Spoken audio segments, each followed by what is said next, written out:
listening to Baldwin Wallace Yellowjacket football on 88.3 FM The Sting, WBWC.com, and WBWC on the TuneIn app. Andrew Hody joining you this afternoon with Matthias Andahar to my right. Matthias, probably the biggest game of the year and probably the biggest game in Coach Jim Hilvert's coaching career. We had the pleasure of speaking to him before the game today.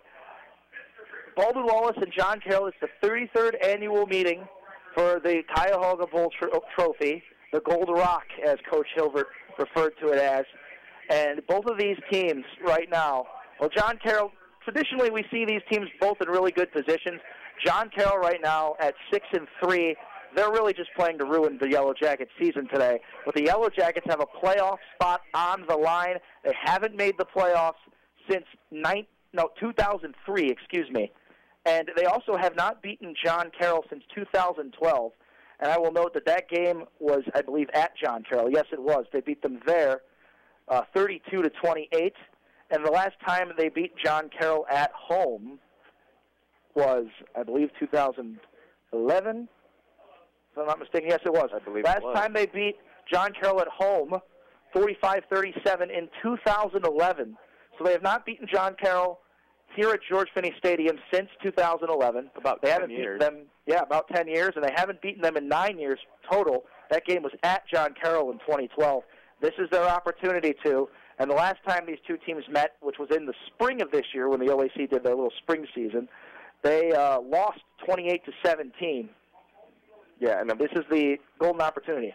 And about John Carroll in these Cuyahoga Bowls, they have been averaging 29.92 points per game against Baldwin Wallace since 2009.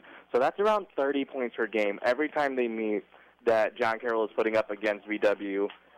John Carroll's biggest margin of victory since 2009 was 38 points, and BW has only has only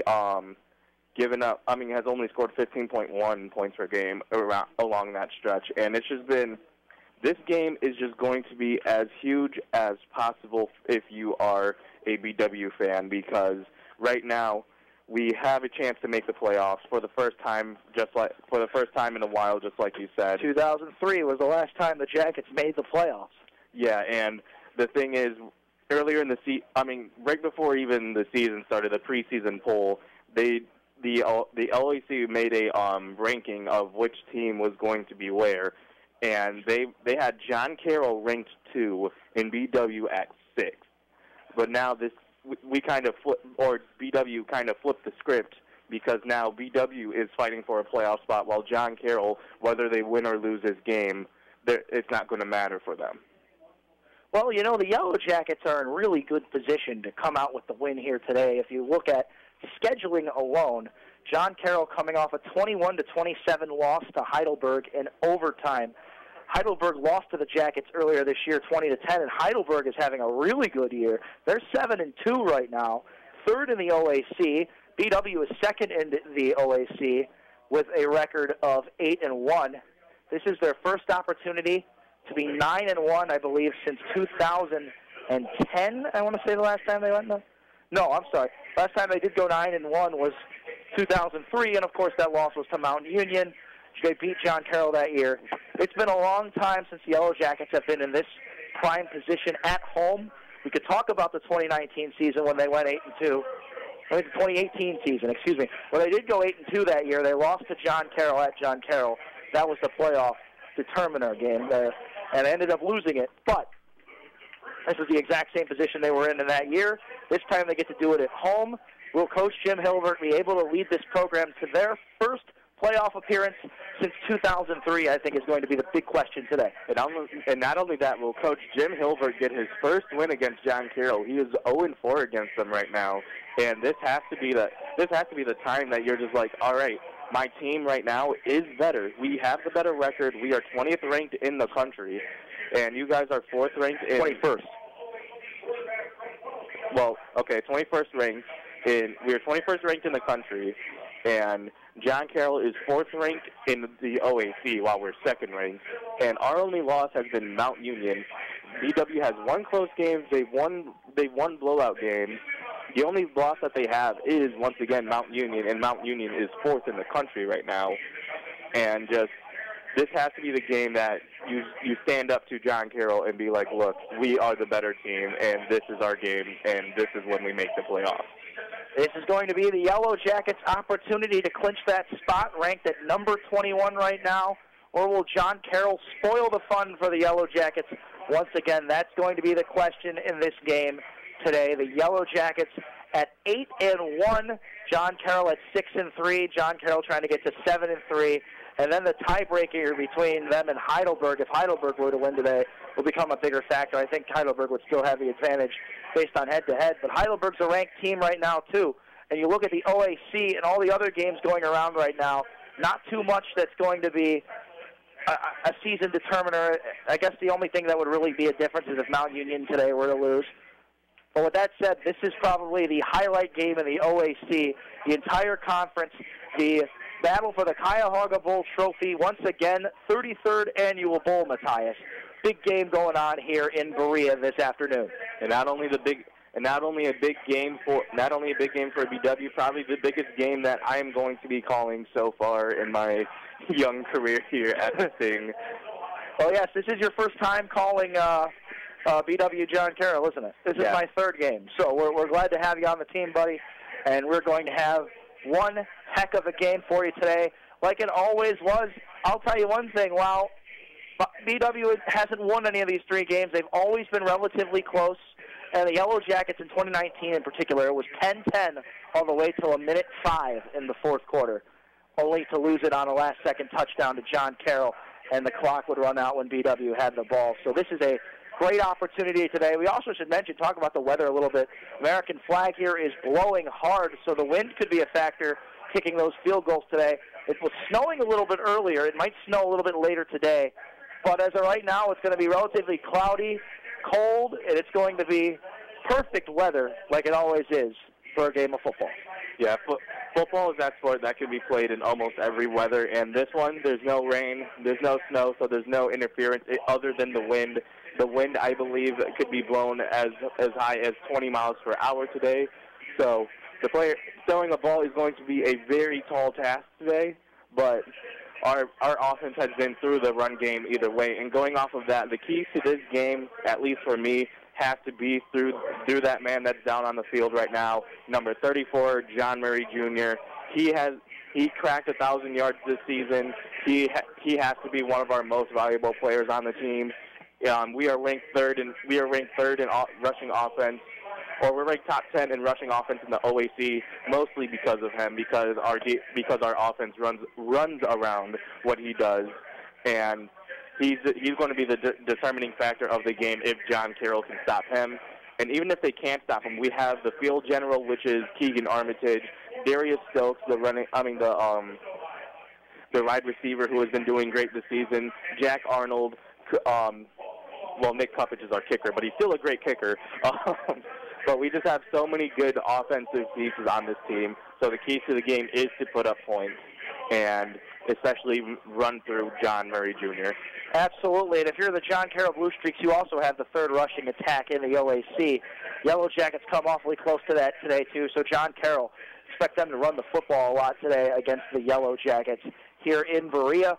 15:20 to go before kickoff takes place. And it looks like both the marching bands are getting ready to line up here soon. But we got a big one here in Berea. We'll briefly talk about other games in the OAC going around for today. Mount Union will take on Marietta in Marietta. That game will be probably a determining factor for Mount Union on their ranking if Marietta were to pull off the upset today, which is unlikely, but you never know. That's why they play the game. I mean, Marietta played a close game against us. That was a 24-21 loss to Marietta. We won the game. Heidelberg is going to Ohio Northern today. That's another big rivalry game between those two. Muskingum and Capital, they will be taking on each other today. And Wilmington and Otterbein have some of the lowest records in the conference. Battle for last place. So, yeah, the battle for last place will be between those two. Capital, with the win over Ohio Northern, might try to spoil a little bit of Muskingum's fun right now. Muskingum also not really in prime position either. So you really think about the two games that are probably going to be the most important. This game absolutely is definitely the most important probably between the two, unless Mount Union were to get upset today, which is unlikely, as we said. But there's potential there, as Phil Collins is in the air tonight, starting to play here in George Finney Stadium. I think the Jackets are definitely feeling it in the air right now. Is this going to be the game where they blow the 9-game winning streak John Carroll has against them? I'm excited to find out, Matthias. Yeah, you hear that? It's the winds of change. And the winds of change is saying that this is BW's year. I believe that it's BW's year, not only to beat John Carroll, but to make the playoffs. Because if they beat John Carroll, they're going to make the playoffs. And Mount Union and Marietta, I got to be a Marietta fan today because I want Mount Union to lose. By the way, with Mount Union's 9-0 record, yeah, they have the tiebreaker. Even with the loss, they still have the tiebreaker. But nevertheless, the national anthem is about to begin. It's Andrew Hody with Matthias Andahar. It'll begin here shortly. We are going to talk until it starts. So, big game between these two teams, as we mentioned. 33rd battle for the Cuyahoga Valley Trophy, the Gold Rock. 33 years of this rivalry. Will John Carroll extend their streak to 10 games, or will BW finally break the curse and take over the rivalry today here in Berea? That's what we're going to be doing today, calling this game. Andrew Hody with Matthias Andahar. We'd like to give a special thank you to John Vasala in studio for producing today. Special shout-out to Jake Valensik as all for putting this all together. Thank you guys very much. We're really excited to bring you Yellowjacket football here on 88.3 FM, The Sting. And the Yellowjackets marching band has taken the field. They're playing the alma mater right now as the team gets ready. And we're getting ready to go, Matthias. Beautiful day for football, a little cold. Yeah, a little bit cold, extremely windy to the point that the flag girls are really struggling to hold on to their flags as the wind is just blowing them away at this point. But back to the BW versus John Carroll. John Carroll, everywhere where BW has a leading stat, John Carroll either has a leading stat or it's close. Both teams look like they're very evenly matched, at least in the breakdown. John Carroll averages 28.1 points per game, while BW averages 32.8. John Carroll is third in the OAC in rushing, while BW is first. But their passing offense, John Carroll's passing offense is fourth, while BW's is 10th. Total offense, John Carroll wins that. They average 406 yards per game, while BW averages 374 yards per game. So just like that already, it's not that much of a difference between these two teams. This is going to be a very close battle, neck and neck. I believe it's going to be a high-scoring game, but I wouldn't be surprised if it wasn't. Well, we haven't really had a too high-scoring game between these two teams in a while. So let's hope for that today, even with this weather, as it looks like the Yellowjackets marching band. Yep, the national anthem is about to begin. We'll send it back to in studio while the national anthem takes place. You're listening to Yellowjacket football on 88.3 FM The Sting, WBWC.com, and WBWC on the TuneIn app.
The Rick O'Banion Experience, Saturday evenings from 7 to 9 p.m. here on The Sting.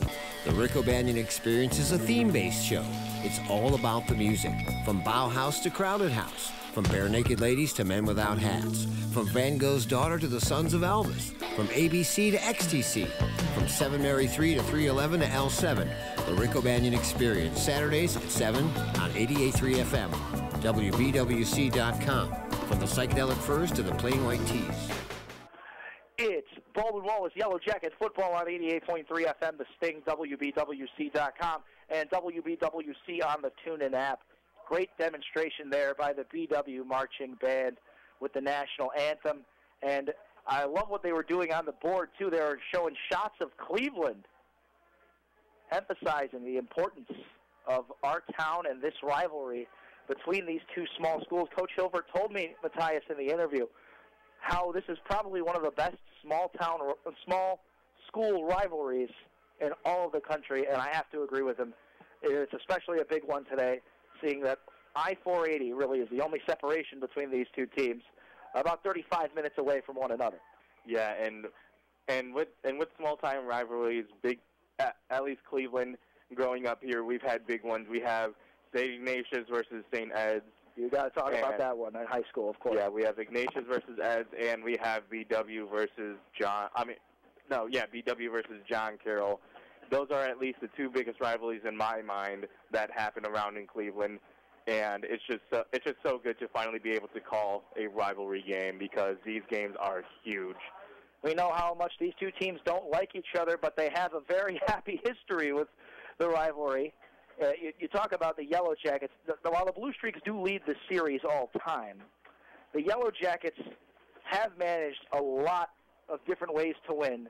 The Blue Streaks 31, 25, and 4, and the series began in 1923 when John Carroll beat BW 19-13. So in 1923, of course, the trophy name as the 33rd annual is this is the 33rd annual time giving away the Cuyahoga River Valley Trophy. But the last time the Yellowjackets, of course, won is in 2012, 32-28. Yeah, for that game. The last time, the record for when it was since it was officially named, the Cuyahoga the Cuyahoga Bowl, the record is 11-5-2 with John Carroll University. 11-15-2. John Carroll has usually lost these types of games, especially on the road, and the last John Carroll win, like you said, was in March during that spring season, and the last VW win was around September 15th, 2012, when it was a 32-28 game. So even the last time that BW won, it was still a close game, and we just got once again, I believe that this is going to be BW's year where we win. John Carroll's coach is 4-0 against BW, and Jill Hilbert is 0-4 against them. That's another thing I want to bring up. Between Coach Hilbert and Coach Finotti, Coach Rick Finotti is 4-0 versus Baldwin Wallace all time. It's not lost. Coach Hilbert is 0-4. This might be the year for Jim Hilbert to get that crack, though, as both of these coaches arrived at their respective schools the same year, 2017. 4 seasons here, as the Yellowjackets got a hype video playing now. Marching band's still on the field.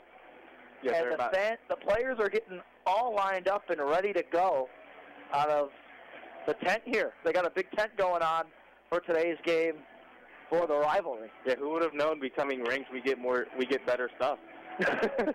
Well, you know what they say. It's not all about the rankings until you find a way to get yourself into the playoffs. The Yellowjackets have that opportunity today to do so. As they start to storm onto the field, you can also feel the energy from the fans as they start to run onto the field. You hear the cowbell ringing. John Carroll coming in on the other side. And I'll tell you one thing, John Carroll fans today, not as impressive of a turnout as we usually see for them. Maybe because this is most likely, it's the end of their season, win or loss today, most likely anyway. But you think about this, John Carroll, for it being a rivalry game, we typically see, and with the local proximity, I think we had more Marietta fans in the stands when that game took place a few weeks ago. So a little bit of a disappointing turnout so far for John Carroll. Anything could happen. Of course, the game's going on all day. Yeah, not only with the game going on all day, not only that, there's not too many BW fans. The Marietta game, the seats were full, and it was the seats were full, and it was such a good game. Also, the Heidelberg one, when they finally beat a ranked team for the first time, the seats were full, and now it's just like people are expecting us to win. The seats aren't that much full. John Carroll, win or lose, it doesn't matter to them too much. So, other than the rivalry. So, well, I'll tell you what matters to John Carroll today, and that is spoiling the Yellowjacket season. The question is, will they be able to do that? Will the Yellowjackets go to 9-1 for the first time since 2003 and potentially punch their ticket in to the NCAA Division III playoffs? That remains yet to be seen, but this game will be the determining factor in that. Matthias. Yeah, we have such a good game coming up, so make sure you stick around to listen to it. We have 3 minutes and 20 seconds left until kickoff, and once again, this game has to be about the offense. It has to be about John Murray Jr. The hype video just ended. BW has just rushed onto the field. Just get ready for an amazing game today, folks. Captains are coming out along with the seniors, locking arms as the coin toss is about to begin. We're going to send it in studio for one more break, and kickoff will be underway. You're listening to Yellowjacket Football on 88.3 FM, The Sting, WVWC.com, and WVWC on the TuneIn app. This is 88.3 The Sting, Cleveland's modern rock alternative. We're one of the only college radio stations with a format. We handpick alternative and modern rock hits right off the top of the charts and play them for you, as well as some of the best hits from the past. Listen for local artists all across Ohio, as well as our music stingers, where you get to control the playlist. We feature over 14 specialty shows, as well as 12 other educational programs. But at the end of the day, it will always come back to the rock and alternative on 88.3. Thank you for listening. This has been the Yellowjacket Football pregame report. Stay tuned for kickoff and the game coverage here on 88.3 The Sting.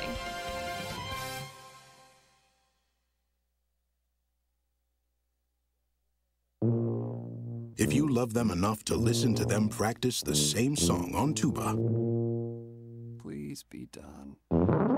Over and over and over and over and over, then surely you'll check nhtsa.gov/the right seat to make sure they're correctly buckled in the back seat.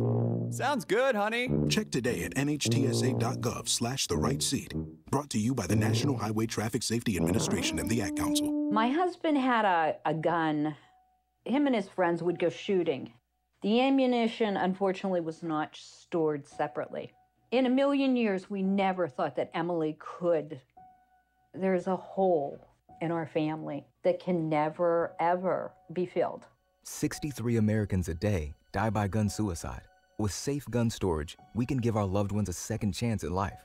Learn more at endfamilyfire.org. Brought to you by Brady and the Ad Council. WBWC, Berea.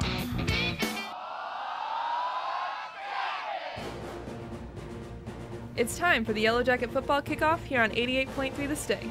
Let's send it down to the WBWC sports team with live coverage of in-game action.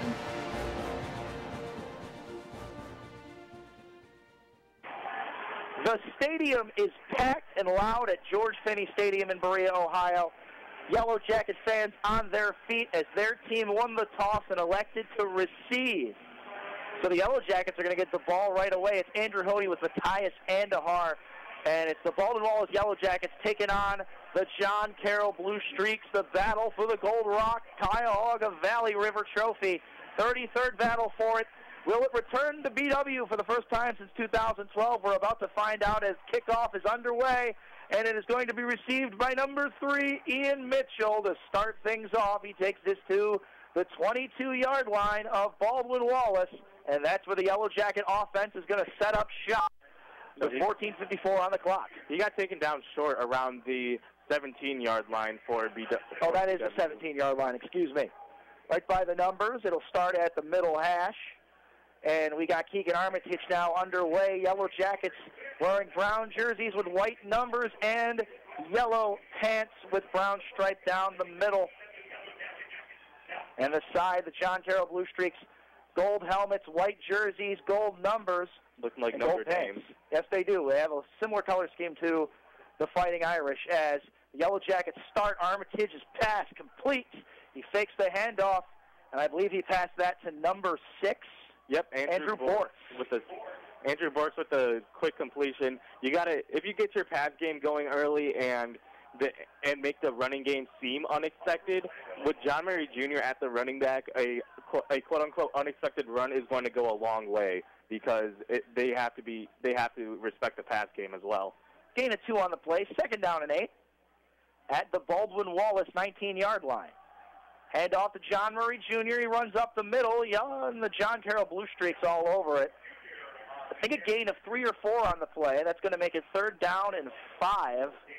Yeah, from the 22. That was a great tackle by number 54, Daniel Garkar. The first one who saw that it was a run game, I believe the nose tackle, just got right in front of him, moved his lineman out the way, and just got right to his face, made sure John Murray Jr. didn't break out a run.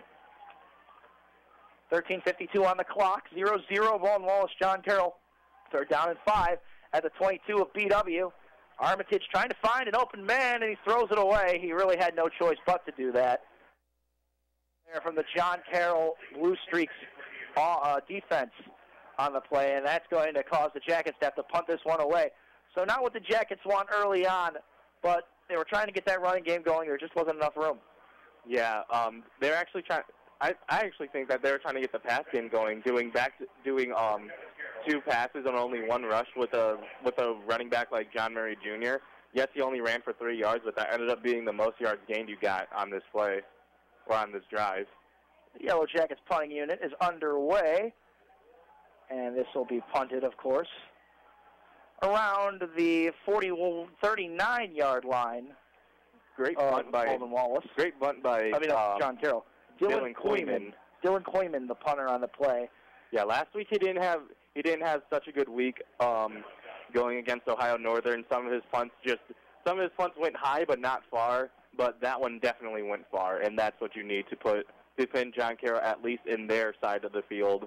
Don't let any score be easy for them. This will be marked down at the 38-yard line, and we'll get a look at the John Carroll offense led out by quarterback Jake Floria. Floria is a 5th-year student, 6'1" quarterback, has 1 receiver to the right, 2 to the left. Takes a snap. Floria is going to throw deep, and it's caught. It's caught by number 11 for John Carroll. Number 14, excuse me, that is Brennan Few. Brennan Few with the catch for a gain of about 8 yards to make it 2nd down and 2 at the John Carroll 46-yard line. Yeah, John Carroll with that pass usually make the same mistake that every other team has, which is try to attack Ian Mitchell because Ian Mitchell is short. But instead they ran a curl route. Ian Mitchell kind of got lost, which isn't usual, and just stopped him. It's off to his running back, Evan Mcvay, who I think was just short of the 1st down. They may pull the chains forward. I don't think they're going to. No, they are. They are going to pull the chains forward. He just got it for a gain of 2 on the play. This will be marked at the John Carroll 48, 1st down and 10.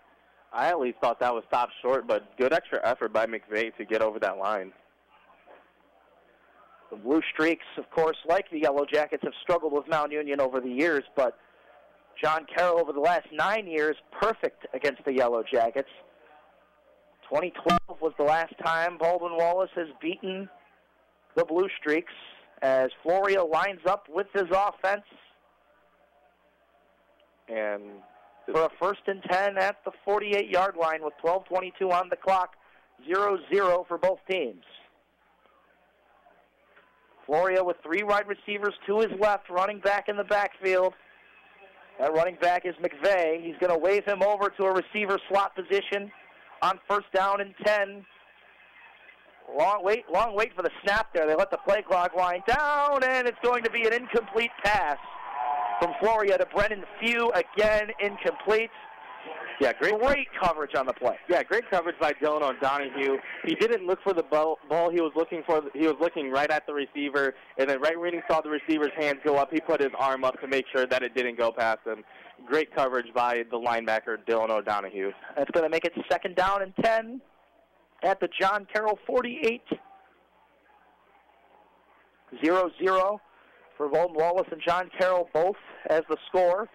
12:01 on the clock. Floria with 2 receivers to his left. Tight end in the backfield, 1 to the right. Floria's going to keep it himself. It's going to be an option play, and I think he might lose a yard or might have just got to the line of scrimmage. Very tough call there. But Floria's option to keep it isn't going to be a good one, and that's going to make it 3rd down and 10 at the 48. Once again, this defensive line, that was number 30, Vontae Jackson, moving his lineman away and going straight at the quarterback, pushing him out of bounds so he doesn't get a good game. Like Coach Hilbert said earlier, their motto has been empty the tank. They're playing a video saying that right now and getting the crowd hyped for 3rd down. And this crowd is on their feet making noise on a 3rd down and 10 at the John Carroll 48 for Jake Floria and the John Carroll offense. Floria's going to pass it deep, and it's going to be almost intercepted, but a great stop on the play by number 2, Robbie Williamson. Robbie Williamson, at least in my mind, the most improved senior I have ever seen. He went from barely being able to cover that like four weeks ago, maybe a month ago, to now he usually intercepts those. That one was just in his hands once again, and he almost had an interception today already. Unbelievable play there by Robbie Williamson as the Yellowjackets will now get the football back. And this is going to be roughly about the 15, 14-yard line. So a good punt for the Blue Streaks. Yeah, both teams, it's all about a defensive game so far. And usually these teams can play defense, but that's not what they want to do. John Carroll averaging 28 points per game. BW averaging 32 points per game. So maybe this is going to be a change of pace, but once again, BW has been in these types of games. Their past 2 games has been change of pace games for them. Going against Marietta, a 24-21 victory. Going against Mount Union, a 17-14 victory. No, that was Ohio Northern. Ohio Northern, excuse me. If they beat Mount Union 17-14, that'd be the first time since 1994, by the way. As we welcome you back to Yellowjacket football against the John Carroll Blue Streaks. Armitage now back on the field with 2 receivers on both sides.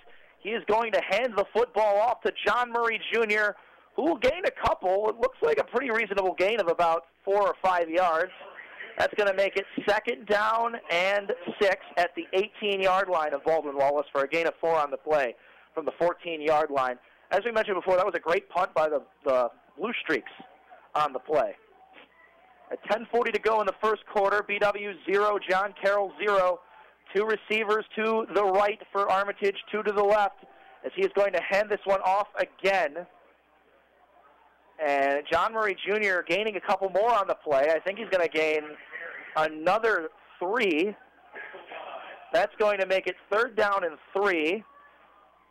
Plays like that is why you gotta love from John. The 21. Yep. Plays like that is why you gotta love John Murray Jr. The first play took it for 4 yards, got taken down. Second play takes it for 3 yards. Literally the entire defensive line was on him, but he still refused to go down. The referees had to blow the whistle too because of forward progress. But even throughout the entire dog pile, he was still on his feet. 3rd down and 3 from the BW 21. Armitage with 1 receiver to the right, 2 to the left. 1 to the left, 2 to the right, excuse me. As Murray Jr. fights for 1st down yardage, I think he's just shy, but they may move the sticks. I think they're going to rule it short. Yeah, it looks like they're going to rule it short, 4th and 1. It's going to be 4th and inches, actually, from what it looks like. And there is some boos from this crowd. I don't think they like that they ruled it 4th and short. Yeah, that probably. Oh no, they're moving the sticks now. Maybe the crowd noise played a factor into it. Good job, crowd. Sure. Good job, guys. Well, they're going to make it a 1st down and 10. The chains move as it's a 1st down carry from John Murray Jr., who gets the ball again. And the Yellowjackets relying heavily on that running game. And it looks like John Carroll's been prepared for it the whole time. All these gains have been short, as now it's going to be 2nd and 8 of a 2-yard gain on the 26-yard line. But if you're John Murray Jr., you still got you know that they game plan for you and specifically you, so you still got to be great. And now they take him out for number 31, which is DJ Griffiths, the backup running back. Griffiths is in the backfield. Yep, give him a bit of a break. They're going to have 3 wide receivers to the right as Griffiths is going to run this one, and he is going to run for a gain of about 4 or 5 yards on the play, but we do have a flag down I think this might be coming back. Let's see what this is. It might be face mask. That's going to be a holding penalty. That did look like Greg Perry's for the Yellowjackets was holding on the play. And that is not going to help the Jackets. It's going to make it 2nd down and 18 from what could have been a 4 or 5 yard gain.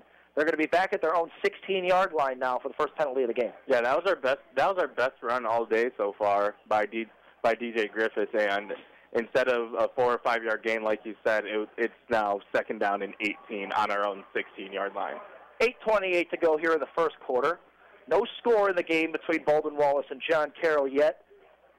Yellowjackets trying to win against John Carroll for the first time since 2012 and clinch their ticket into the NCAA Division III playoffs for the first time since 2003. With 2 receivers to the right, 1 to the left, Keegan Armitage is going to keep it himself. Another flag is thrown. And there's a fumble, too. And it looks like a fumble as well. They're ruling it John Carroll football. They're ruling it John Carroll football, but what's the flag? So it looks like it's going to go back to John Carroll. Is this penalty against the Yellowjackets is the question. Let's see. That could be trouble for the Jackets early. Yeah, Yep, it's an offense penalty again. The penalty is declined. It's going to be a 1st down. John Carroll in the red zone. Dangerous turnover early for the Yellowjackets, and you could feel that crowd starting to dim down now. But the John Carroll sideline, we talked about having a little bit of a disappointing turnout. They were loud as heck for that one. Yeah, you can't be having costly turnovers like this. BW has been, even though they have been winning, they haven't won the prettiest of games for the past couple games. And this one, it looks like it might be around the same. BW just needs to clean up their play, not have costly turnovers like that. So the Blue Streaks now, 1st down and 10. At the 20-yard line, there's going to be a handoff to number 23. That's Evan Mcvay. And Mcvay is going to have close to a 1st down. I think he's just short. But let's see what they rule it. That was at their own 19-yard line. That was definitely a... Oh, I thought it was a 1st down. It looked like it was didn't just step short. out. That's going to make it 2nd down and about 2. I think it is 2. 2nd and 2. And that's going to be now placed at the BW 11-yard line. John Carroll in the red zone early on a costly turnover. And the momentum in the stands kind of shifting a little bit early. But the score is still 0-0. Yeah, this is where we got to start trusting our defensive line and our linebackers, the heart and soul of this defense, to pull out a stop right here. As that's going to be a handoff to number 23, Evan Mcvay. As we apologize if you heard any of the profanity that was said in the stands. 1st down and 7 now, 1st down and goal. That's going to be marked at the BW 7-yard line. So 7 yards to go to get to the end zone for John Carroll on a 1st and goal with a great running play there. That is going to spell struggle for the Blue Streaks. And so far, Evan Mcvay has just been an amazing running back for John Carroll right now. BW has stopped him for short gains, but that was definitely a gain that they needed for the 1st down. 1st down and goal for the Yellowjackets. Jake Flory is going to do another option play, and it's not going to benefit the Blue Streaks at all. That's going to go out of bounds, make it 2nd down and 7 again. Maybe a loss on the play. No, yeah, it's a loss of 3 yards. That was kind of close. So the option for Flory to keep it there didn't work. Yeah, it seems like no matter what John Carroll does, if they try to run with Floria, BW is there to not give him any yards at all. 2nd down and 10, 6:15 to go in the first quarter. Tight end in motion for Jake Floria. 2 receivers to the left, 1 to the right. Floria is going to take a snap, and it's going to be a safety valve catch to number 23, the running back. That's Evan Mcvay with a catch. First receiving play of the day for Mcvay. And that's going to be a gain of about 3 or 4 for 3rd down and goal. And the Yellowjackets with another opportunity to try to make a stop. We know how good the Yellowjackets defense is at the BW9. What do you think they're going to do here, Matthias? I think BW has to play like a man zone. having a run play on 3rd down and 9 is very unlikely. Just make sure nothing is open, especially in the end zone. And what a play by Dylan O'Donohue to make sure that McVay did not go into the end zone last time. 3rd down and 9 in the red zone. Floria's going to run. He's going to keep, and he's going to be marked out of bounds. And that's going to make it 4th down and about 4 yards. If you're the Blue Streaks, do you go for it here, or do you send out the field goal unit? Oh, they're sending out the field goal unit anyway. They're sending out the field goal unit, but I just wanted to say, Jake Floria, he looked like he was going to go straight to Vontae Jackson, and then right when he saw Vontae Jackson, he went out of bounds and took a dive to make sure he didn't run into that man, because these defensive linemen are built like tanks. Number 49, the kicker is Grant Gagne, who kicks it away, and it is going to be good. There's no ruling. There's no ruling, but it definitely looked good. I can't tell what just took place, and it was a timeout. A timeout was called by the Yellowjackets in that instance. We'll keep it here for this timeout. I actually wasn't expecting that.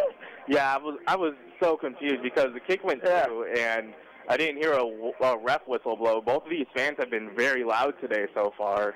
Even John Carroll's fans, we have been hearing them from all the way over here. Well, that's the rivalry game for you in a nutshell. Yellowjackets fans, though, ever since the turnover, have been pretty rowdy, to say the least. Yeah, they have a miniature dog pound set up right where John Carroll is trying to kick this field goal to try to make them miss. All right, number 49, here's Grant Gagne again. Let's see how this attempt goes. That one looks no good, but they're ruling it good. It was hard to see from my angle, but it looks like it just hit above the crossbar. Yeah, potentially. It looked like it might have been short of it, but yeah, it was wide right, but just barely went in anyways. So the wind is playing a factor today, and that's going to make it 3-0. I believe that's the lacrosse team out on the field in the miniature dog pound, dressed up as bananas. Right when the kick went up, they all said no good, trying to convince the refs that kick missed. As the kickoff return team is lining up for the Yellowjackets now, the score: John Carroll 3, Baldwin Wallace 0. The turnover definitely was a mistake, but if you're the Yellowjackets now, you have to really get going on offense. You can't let John Carroll get you by those miniature points, because we know the Blue Streaks have had your number the last few years. It's going to be important to start moving the ball. We haven't seen much of the passing game either. Yeah, and the difference is one takeaway from that drive for BW is that they started on the 17-yard line. That is true. Let out, and you gave it no touchdowns. And granted, John Carroll really wasn't able to do much on offense after they held them to a field goal. So that just goes to show you how good both these defenses are as the Blue Streaks line up, kick this one away, and it's going to be a fair catch. Well, not a fair catch, it's going touchback. to be a touchback. BW is going to start with ironically, their best position so far around the 20-yard line. The last couple times they've been starting around the 16-15, so let's hope these extra 5 yards are going to do them good. Absolutely. On the punt return, they started at the 16. On the kickoff return to start the game, it was at the 15. So I think the Blue Streaks wanted to take the lead right away, which is why they elected to receive the ball at the half. Seeing that they weren't able to turn it into points, you might regret that decision later on, but we'll see what happens when quarter 3 strikes. It's still 4:56 to go in the first quarter. John Carroll 3, Baldwin Wallace 0. And it looks like we got a new quarterback out there for the Jackets, Jack Gibbons, who we know loves to run the football. And a flag is thrown. I think it's going to be a false start against the Yellowjackets. And that's exactly what it is. First down and 15 now. Penalties against the Jackets so far. Yeah, penalties already playing a big role in this game. But Jack Gibbons, we haven't seen him in weeks. Usually, they have been going to Reese Wammer as the backup quarterback, but now here's Jack Gibbons. As like you said, we know he loves to run the ball. Let's see what he's going to do here. On first and 15, Jack Gibbons is going to run the football, but doesn't look like he's going to get too much. I think that might be a gain of 4 or 5, which will be good to put the Jackets back at their original line of scrimmage. It's going to be a second down and 11, so a gain of 4 on the play to make it second down and 11. Yeah, that's going to put the ball back at the 24-yard line now, so just shy of where they started. But that's way more manageable than second down and 15. Second down and 11 is just like, or it's not just like second down and 10 because a yard difference, especially in this game, is huge, but it's closer to a first down. Second down and 15 for the 11. Second down 11, for the Blue Streaks. There's going to be another keeper by Gibbons. Gibbons is going to have a gain of about 3 or 4 on the play. Was there another takeaway?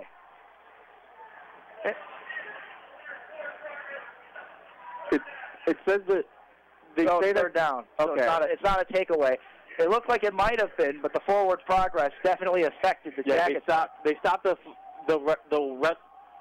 rest blew that it was stopped forward progress, but that was almost huge. The ball was just ripped out of Jack Gibbons' hands, and the John Carroll player, I believe it was number 90, who's Jack Burton, just ran it into the end zone, thinking that the ball was still alive. That's very dangerous already. Either way, that's going to make it 3rd down and 7. And that's going to bring Keegan Armitage out to pass the football. And he's going to be sacked. Keegan Armitage is sacked once again by number 90. That's Jack Burton, who comes up with the sack, and that's going to force the Yellowjackets to punt again with a big loss on the play. 4th down and 12 at the 23. Yeah, this offensive line for BW, they have to step up. They've been letting John Murray Jr. and Keegan Armitage get hit way too much early on. They need to give them more time to make plays. Yellowjacket offense really hasn't been able to get anything going. And I don't even think they've made much forward progress beyond their own 25-yard line. Yeah, they even went back in this possession. They started on the 25 and they ended up on the 23. And that's due to penalties as well. With 2:44 in the first quarter, the score: John Carroll 3, Baldwin Wallace 0. As the fair catch is ruled at about the 50-yard line. That's where John Carroll will set up shop. And if you take away the turnover, BW's punting hasn't been perfect either, because now John Carroll starts at their own 49-yard line, actually. And once again, they've been starting in really good field position to start this game. Granted, they only have 3 points, and that's because of the greatness of the Yellowjackets' defense from what we've seen today. But John Carroll definitely has the advantage there, as Flory is going to have to chuck this one away. It's going to be caught by number 14, Brennan Few, and Brennan Few is going to get a gain of about 6 or 7 yards on the play to make it 2nd down and about 3. Yeah, John Carroll's passing has been short completion passes. They haven't thrown anything deep so far. That may be for the best right now for them, but it's still benefiting BW because BW isn't letting any big plays go by them. 2nd down and 3. 2:08 to go, and this is at the BW 44. Gloria takes the snap. It's going to be caught once again by his number 1 receiver. That is, of course, Brendan Few, and a stop on the play there. That's going to be number 1, Greg Perry's. Anthony Kendall. Anthony Kendall makes the snap, the junior. And that's going to make it 3rd down and 5 with a loss of 2 on the play. The Jackets defense stepping up big in this first quarter. Yeah, the Jackets defense allowing absolutely nothing so far. Well, they did allow they held other than the field goal, they did hold the John Carroll Blue Streaks to just 3. So the defense taking care of business. It's going to be about taking care of it on the other side of the ball, because this defense may be tired. Think about how John Carroll's been playing so far. Or at least just make sure your offense just moves the ball down at least once. And it looks like there's another timeout. John Carroll's calling the timeout this time, which means we'll take one as well. You're listening to Yellowjacket Football on 88.3 FM, The Sting, WBWC.com, and WBWC on the TuneIn app. Whether it's the environment, health, our children, politics, or the arts, there's a woman's perspective, and 51% is a show dedicated to that viewpoint. In America, women make up more than half the population. Worldwide, women are expected to outnumber men within the next 50 years, and every issue we face is one that affects us all. 51% airs Friday morning at 9 a.m. and Sunday at 6 a.m. here on 88.3 The Sting. You're listening to Yellowjacket Football on 88.3 FM, The Sting, WBWC.com, and WBWC on the TuneIn app. Andrew Hody joining you this afternoon. Matthias Andahar is with me at George Finney Stadium, where Baldwin Wallace is taking on the John Carroll Blue Streaks in a tight one, 3rd down and 5 after the John Carroll timeout. Both teams have used the timeout already in the first quarter. That's something we should mention. John Carroll leading 3-0, and this is at the Baldwin Wallace 46. As this crowd is getting noisy, as Jake Forey is in trouble, he is going to lose about 10 or 12 yards on a great time play by number 10, Ryan Robinson, the linebacker. Also number 58, Frank Kickoff. Excuse me, number 10, Sekou Amani, and number 58 with the stop as well. That is Frank Sukup. I was confusing the rosters there for a minute. Big-time plays by them. That's going to force the punting unit to come out for John Carroll. Oh, and a fumbled punt. It's not going to be very good. This is going to be the best field position all day for the Yellowjackets, and they're going to roll at the 47-yard line. And the Jackets now have all the momentum going into this next possession. Yeah, their defense has been amazing so far. Only allowing that field goal, and that field goal was when John Carroll started at the 14-yard line. And now BW is going to have their best field position because of a blocked punt that even the punt was fumbled and almost recovered by BW. Well, there was no blocked punt. It was just a fumbled punt on the play. No, almost. When he kicked it, it looked like it was blocked. It was spinning the wrong way in the air. It might have been blocked when it was kicked in the air, but it definitely was a fumbled punt at first. But either way. Either way, yes. That was great field position right now for the Yellowjackets offense. 1st down and 10 at the 47 of BW. 0-3, John Carroll leads. Armitage is out there, and he's going to keep it. Another big running play, and Keegan Armitage probably with the biggest run of the day for the Yellowjackets. They build this offense on that running game. That's going to make it 2nd down and 3. 2nd down and 4, actually, they're ruling it, from the 46 of John Carroll. Now they're in John Carroll territory for the first time today. 12 seconds on the clock. Are they going to get another play on before the quarter ends? Let's see. 3 receivers to the right. Armitage takes the snap, hands it to John Murray Jr., who is going to get forward progress. I think he might be just shy of the 1st down, or he just got it. I think they're going to give him they should give him the 1st down. He was right there. Either way, it's going to be 3rd and short from what it looks like as the quarter expires. The score is John Carroll 3, Baldwin Wallace 0. Matthias Andahar is with me. I'm Andrew Hody. You're listening to Yellowjacket Football on 88.3 FM, The Sting, WBWC.com, and WBWC on the TuneIn app. I'm probably okay to have one more drink before I drive home. I'm probably okay. I open the window to stay alert. Probably okay. I just popped some gum in my mouth. Step out of the car, please. I probably made a mistake. Probably okay isn't okay when it comes to drinking and driving. If you see a warning sign, stop and call a cab, a car, or a friend. Buzzed driving is drunk driving. A message brought to you by NHTSA and the Ad Council. Monday nights at 10 p.m., join us for Trop Rock Music on the Radio. DK Dennis King will take you to the islands with a great mix of tropical island music from artists all over the country. Weekly call-in features and giveaways make for a fun 3 hours. Multi-nominated and winner of the 2014 Trop Rock Award for Radio Show of the Year and the Trop Rock Association Awards in Key West. Get away from it all, Mondays at 10 p.m. here on WBWC The Sting. You're listening to Yellowjacket Football on 88.3 FM, The Sting. Matthias Andahar and Andrew Hody with you today as a 1st down play just thrown to number 5. That's Jake Novak for the Yellowjackets with the 1st down gain there, and that's going to be marked at the 32-yard line of John Carroll for a 1st down. Great throw from Keegan Armitage as we get going with the 2nd quarter. John Carroll leading 3-0 over the Yellowjackets. Yeah, this is BW's best field position right now. They have 32 yards left to score the touchdown. Armitage in the pocket, going to throw it deep, and it's going to be wide open, caught, touchdown, Baldwin Wallace. Darius Stokes, one of your most reliable wide receivers all game long for a 32-yard touchdown. And that's just the play that you needed. Keegan Armitage sat in the pocket. His offensive line gave him time, and then he throws the ball. He read the zone that John Carroll was doing, saw right where Darius Stokes was going to be open. What a catch by Darius Stokes, and making sure that he gets in the end zone. What a play, BW. Dean Saris, the kicker, Going to kick this one away for the extra point. It is good. 7-3, the Yellowjackets have the lead. 14:21 to go in the second quarter. And getting ready to take over the football now will be John Carroll. An unbelievable play there. Let's just analyze it. It went by quickly. Yeah, that had the first down catch by Jake Novak, and then Darius Stokes with the touchdown. Yeah, we finally got to see what happens when you let John Murray run the ball.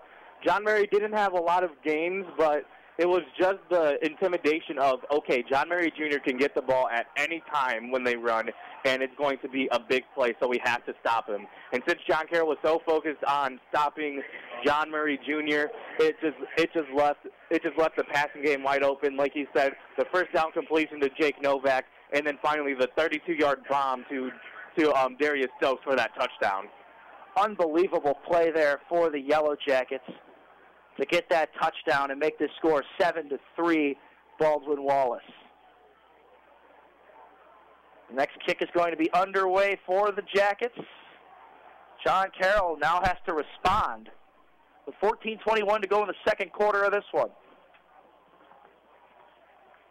7-3 is your score. Baldwin Wallace now with their first lead of the game as this one's kicked away, and it is going to be caught and taken out of the end zone by number 4 for John Carroll.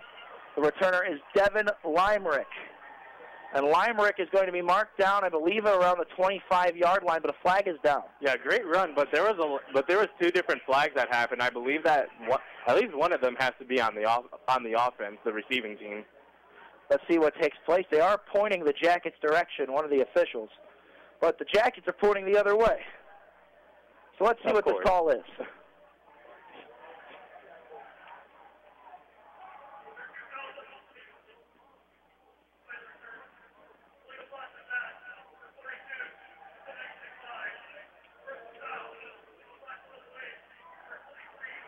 Yeah, it was an illegal block in the back and an illegal block below the waist.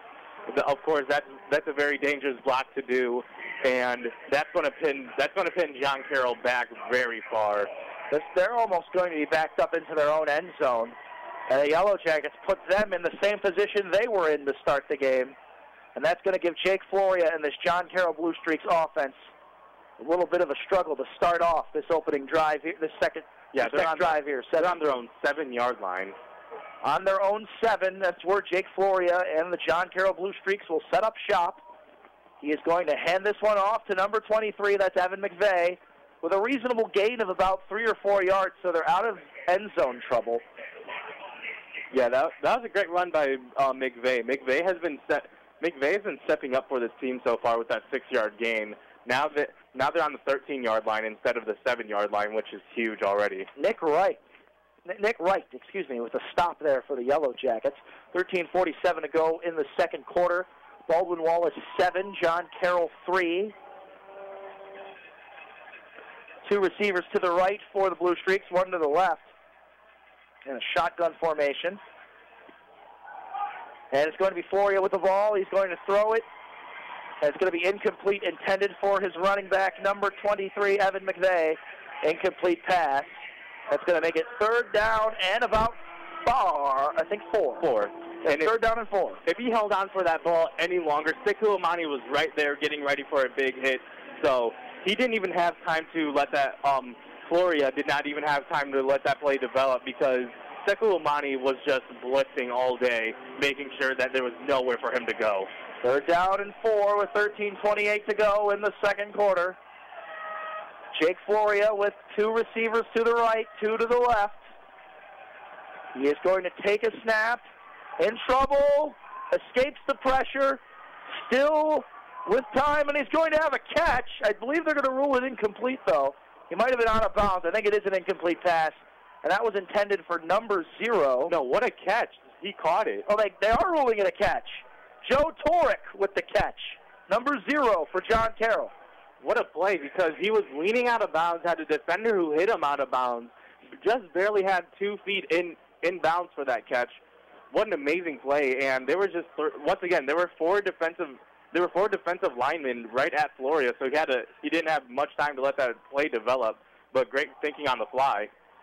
Great thinking on the fly again. Great play there. As another running play takes place there for the Blue Streaks. Yeah, Mcvay once again with the run. McVay with the run. It's going to make it 2nd down and 2. And John Carroll quickly starting to get themselves out of trouble. It might be that they're finally starting to figure out the BW defense.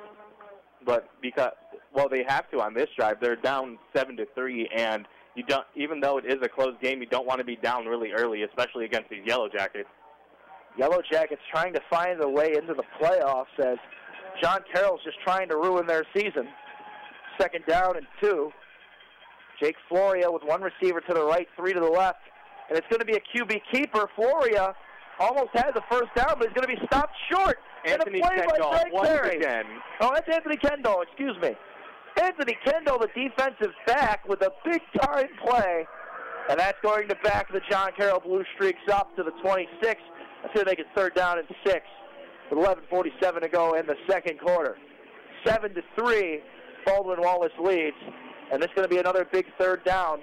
And seeing where the Blue Streaks are lined up on the field right now and how the punting game has been going for them so far, expect if the stop is made here, the Yellowjackets are going to be in pretty good field position. Yeah, they're going to be in prime field position if they stop them. If they stop them, make sure they do not get 5 or more yards on this play.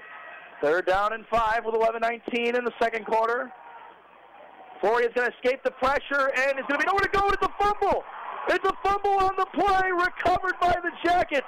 Number 33, Mason Levasseur, the linebacker, with an unbelievable fumble recovery and a turnover. And John Carroll with a crucial mistake. Once again, BW, one of their greatest defensive, the heart and soul of their defense is their linebackers and their defensive linemen. We see another play by their linebackers once again, and now BW is in great position once again. Now only 27 yards left to score. Last time they were this close, they threw a 32-yard touchdown to Darius Stokes. So good sign for the Yellowjackets already. Make a wish. It's 11:11 on the clock left with 7-3 to go. Baldwin Wallace leading over their crosstown rival. Handoff, Armitage hands this off to John Murray Jr.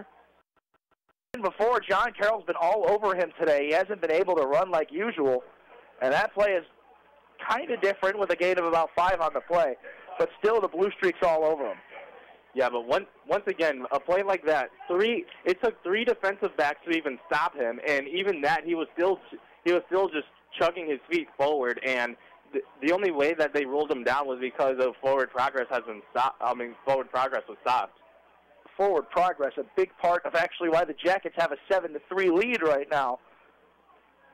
And, John Carroll playing like the Jackets were earlier in this game as of late, and the Jackets have taken total advantage as there's going to be a handoff there to DJ Griffiths, who I believe may gain 1 yard, if that. That's going to make it 3rd down and 5. Yep, 3rd down and 5. 10:14 to go in the 2nd quarter. As no gain on the play. Keegan Armitage now. You're probably going to expect to pass this one. Yeah, I would be looking for either John Murray Jr. or Andrew Bortz for a pass play like this. Bortz and John Murray Jr. are lined up at the wide receiver slots.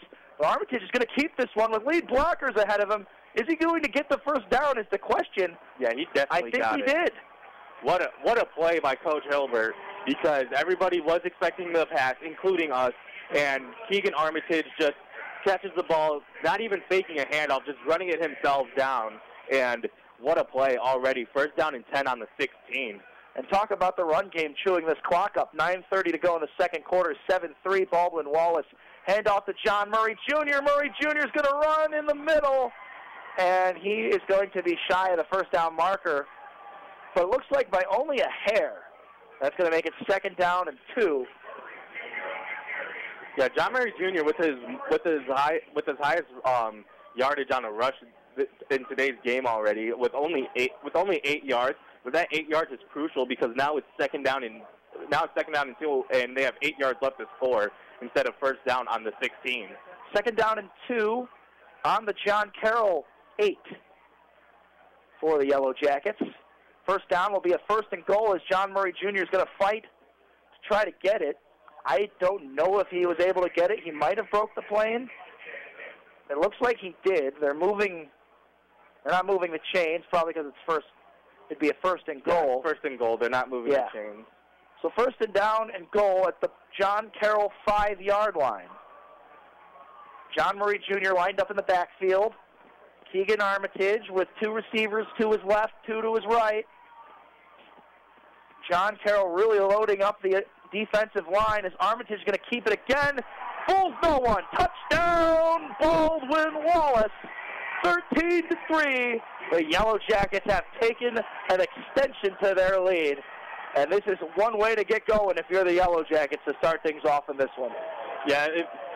If you're leading this game early, there's going to be no reason for it to be close later on. It's 13-3, about to be 14-3, an 11-point lead, and it's just you got to take away you got to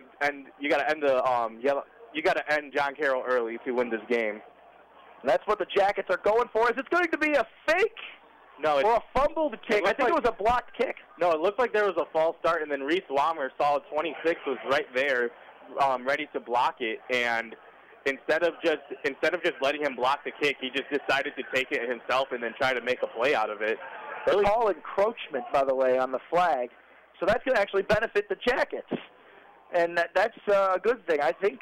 Yeah, that was a smart play. Number 30 definitely jumped early. I saw that. Number 30 is Nate Leopold for John Carroll. So encroachment's the call. 13-3 Yellowjackets on a wild extra point attempt now, which they're gonna. I think it's smart you keep the kicker out here. I wouldn't go for 2 even at the 1 with this. I think an 11-point lead is better than keeping it at 10 or even going for 12. Of course, if you get going for 12, but if you miss it, then staying at 10 might be dangerous. Nevertheless, they're going to go for the extra point. Dean Saris to kick it away. Good. 14-3. Yellowjackets with the 11-point lead with 8:20 to go in the second quarter. Tyus Andahar is with me. I'm Andrew Hody. We're going to take a quick break. Listening to Yellowjacket football on 88.3 FM, The Sting, WBWC.com, and WBWC on the TuneIn app. Listen every even hour for our new music stingers. This is your opportunity to control the 88.3 playlist. After listening to the song, log onto your computer, phone, or tablet, but not while you're driving. You can vote on our Facebook or Twitter pages, as well as our website. Can't make up your mind? You can vote for as many stingers as you want, whenever you want. It's up to you when it comes to our new music stingers, only here on 88.3 The Sting. Holla! Yellowjacket football on 88.3 FM, The Sting. I'd like to give a shout-out to John Basala in studio. Thank you very much for producing this one today. Andrew Hody with Matthias Andahar at George Finney Stadium. 8:20 to go in the second quarter. Your Baldwin Wallace Yellowjackets have an 11-point lead over the John Carroll Blue Streaks. 14-3 in the crosstown rivalry. A fight for a playoff spot, and the Jackets started off slow but are coming together quickly with 8:20 to go in the second quarter. As this one's going to be returned by number 4. That is going to be Devin Limerick once again. That's going to put John Carroll in pretty good field position. I think they're going to be marked at about the 30-yard line, if not exactly the 30-yard line. Yes, it is, the 30-yard line, to make it 1st and 10. He had a lot of running room, and then like you said, he got tackled around the 30. But it looked like if he was able to go around that defender, which was Robbie Williamson, he would have had a much larger gain and put John Carroll in a much more dangerous position. 30-yard. The 30-yard line is where John Carroll sets up with one receiver to the right, 3 to the left, one man in motion now. As a tight end slot, it's going to be a fake handoff from Floria, and it's going to be caught by his tight end, number 82, Kenny Cross. Kenny Cross taken out on the BW sideline for a first down and much, much more. Yeah, Anthony Kendall has just been showing up today already. He had a sack earlier, and that's his second tackle of the day already. And what a big hit. He hit him out of bounds to make sure that he was not getting any extra running room. Anthony Kendall made a big stop there, but not before Kenny Cross made a huge gain for John Carroll. First down and 10 for the Blue Streaks at their own 44-yard line. Floria is going to hand this one off to his running back, Evan Mcvay. And he, like we talk about John Murray Jr., Evan Mcvay has no problem running this football either. He's going to get a first down and into Baldwin Wallace territory, marked at the BW 47-yard line. Yeah, both of these teams have been doing great on the running game. The difference actually has been the passing game, which usually isn't usually in BW's favor, but at the same time, BW is not bad at it either. BW has definitely been in favor of the passing game, although John Carroll was passing the football early to start things off, but only have 3 points to show for it. Snap taken. It's going to be another handoff to Mcvay, and Mcvay is going to gain about 4 or 5 yards on the play. That's going to make it 7 minutes exactly in the second quarter. Your score, Baldwin Wallace 14, John Carroll 3. And he got tackled by BW's leading tackler right now, our linebacker Nick Pankow, once again with the tackle. Nick Pankow is having one heck of a season for the Yellowjacket defense. And we talk about probably one of the best defenses in the OAC. They got it right here with the Baldwin Wallace Yellowjackets on 2nd down and 7. Here comes the snap from Floria. He's going to throw this one to a safety valve. It's going to be number 23, the running back, yet again with a first down gain and much more. Evan Mcvay gets the first down for John Carroll. And good tackle by number 3, Ian Mitchell, making sure that it was only going to be a first down and nothing more, because they set up a screenplay which let Mcvay have so much running room, and that was almost really bad for BW. The screenplay very well designed there by the John Carroll Blue Streaks. Got to give head coach Rick Finati on that. They have had a great season with the screen. 3 receivers on the right. As Floria is going to hand this one off yet again to who else? Mcvay. Mcvay with a first down and a little bit more. And John Carroll is definitely driving this football now as they're in BW territory deep. Yeah, they're now on the 20-yard line of BW, marching down the field. They need to score in this game to make sure they stick in it, and it looks like they're going to at least put up a field goal with the momentum that they're having right now. I think the way that's going, the Blue Streaks will take it, as it's 14-3. Baldwin Wallace with the lead, 5:38 to go in the second quarter. Floria now has one receiver on both sides. Mcvay in the backfield. John Carroll loading up Baldwin Wallace loading up their defensive line, as it's going to be handed off yet again to Mcvay. No room there.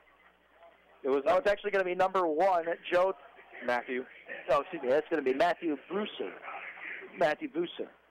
And once again on the tackle is Dylan O'Donohue. Our linebackers have been amazing in this game, and that is exactly what we've needed so far. Only a gain of 1 on the play to make it 2nd down and 9 from the 20-yard line. Floria with 3 receivers to the right. 1 tight end to the left. Man in motion. And it's going to be a quick snap. Floria is going to throw it over to number 5. I believe that's let me read the number. That is going to be number 0, Joe Torok, with the catch to make it 3rd down and about 2. And now it's going to be important for Yellowjacket fans to be on their feet. They're kind of not feeling the same momentum on this 3rd down as it was before. It is 3rd and 2 in BW territory. Yeah, but this is the first time it's been 3rd down on this drive for John Carroll. They haven't been converting 3rd down a lot, but let's see what they'll do on this one with the great field position that they have. 3rd down and 2, 4:08 to go in the second quarter. 1 receiver on the left, 2 to the right. Snap taken by Floria. He's going to pump fake it, and he's going to throw it incomplete. That's going to make it 4th down and 2. And if you're Coach Finoti, you have a tough decision to make on 4th down and 2. Yeah, it's 3 minutes and 58 seconds left of the game, of the half. You're down 14-3. Are you going to be aggressive and go for it, or are you just going to kick the field goal, make it 14-6, and hope that you score next time? It's a really tough decision. It looks like they're going for it, which they are going to go for it. Yeah, which may be the right decision, especially if they score off of it. But if they don't, this might be really crucial because you give the Yellowjackets plenty of time on the board to score again. And it's also important to mention John Carroll will receive during the second half. Everyone's on their feet, including us. 2 receivers to the right on a fake handoff, and I think it's going to be a short stop on the play. I think it's going to be a short stop on the handoff to Mcvay. And pointing the other way, the Yellowjackets have gotten it. Yeah, what an unbelievable play. What a great stop by the Yellowjackets. Once again, that front four has been amazing all year, and we've seen it once again. Great stop by the defense, and now VW is on their own 13-yard line. Let's see what they're going to do with 3 minutes and 52 seconds left. They might be able to score again. I think if you are the Yellowjackets, it's going to be important to try to score again, seeing that John Carroll is about to get the football back to start the third quarter. But with 3:52, you have 2 timeouts to go. Plenty of room to get things going if you're Keegan Armitage and the Baldwin Wallace Yellowjackets offense. A lot of time left to go here in the second quarter. And the Jackets are going to be looking on extending this lead early. John Murray Jr. is going to get a handoff. Gain of about 4 or 5 on the play. The drive started at the BW 13. And that's going to be a gain of 6 on the play. Up to the BW 19 to make it 2nd down and 4. 14-3, the Yellowjackets lead. 3:30 on the clock. And the clock is going to be your friend if you're the Yellowjackets in this situation. Yeah, and both your timeouts. The clock is most definitely your friend because even if you want, you don't need to go full throttle because even though John Carroll gets the ball back, they're not in a position to tie the game or take the lead. Handoff to John Murray Jr. again. It looks like it's going to be a loss on the play that time. Or just shy. Let's see. I think he's just shy of the line of scrimmage. Yeah, but it looks like they're going to say he did make it back to forward progress to make it 3rd down and 4. 14-3, Baldwin Wallace, 2:52 on the clock as it continues to tick. Probably best you pass the ball on this play. Probably best, but like we've seen last time, we said it's probably best to pass, and then they did a Keegan Armitage run for 8 yards. So 15 seconds on the play clock as well. So let's see what they'll do on 3rd down and 4. Armitage has 2 receivers on both sides. Takes the snap. He's going to keep it himself. That's a play the Jackets have been relying on lately, and he's going to have the 1st down from what it looks like. But we got to check. There is a flag on the play. Flag thrown. Let's see what this is. It might be coming back.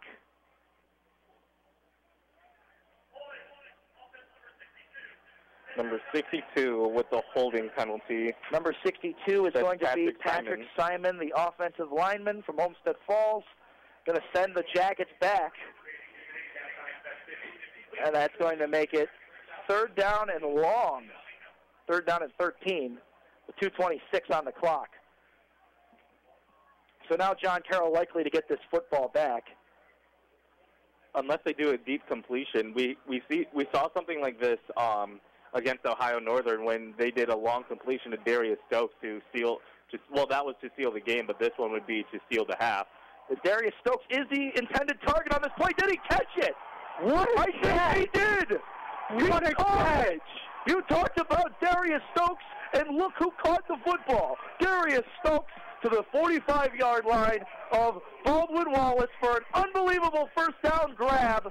And it was out of bounds, so the clock will stop with 2:15 to go. But 1st down and 10, almost in John Carroll territory. The Yellowjackets are on the move, fighting for that first playoff berth since 2003, and it is going well so far for the Jackets.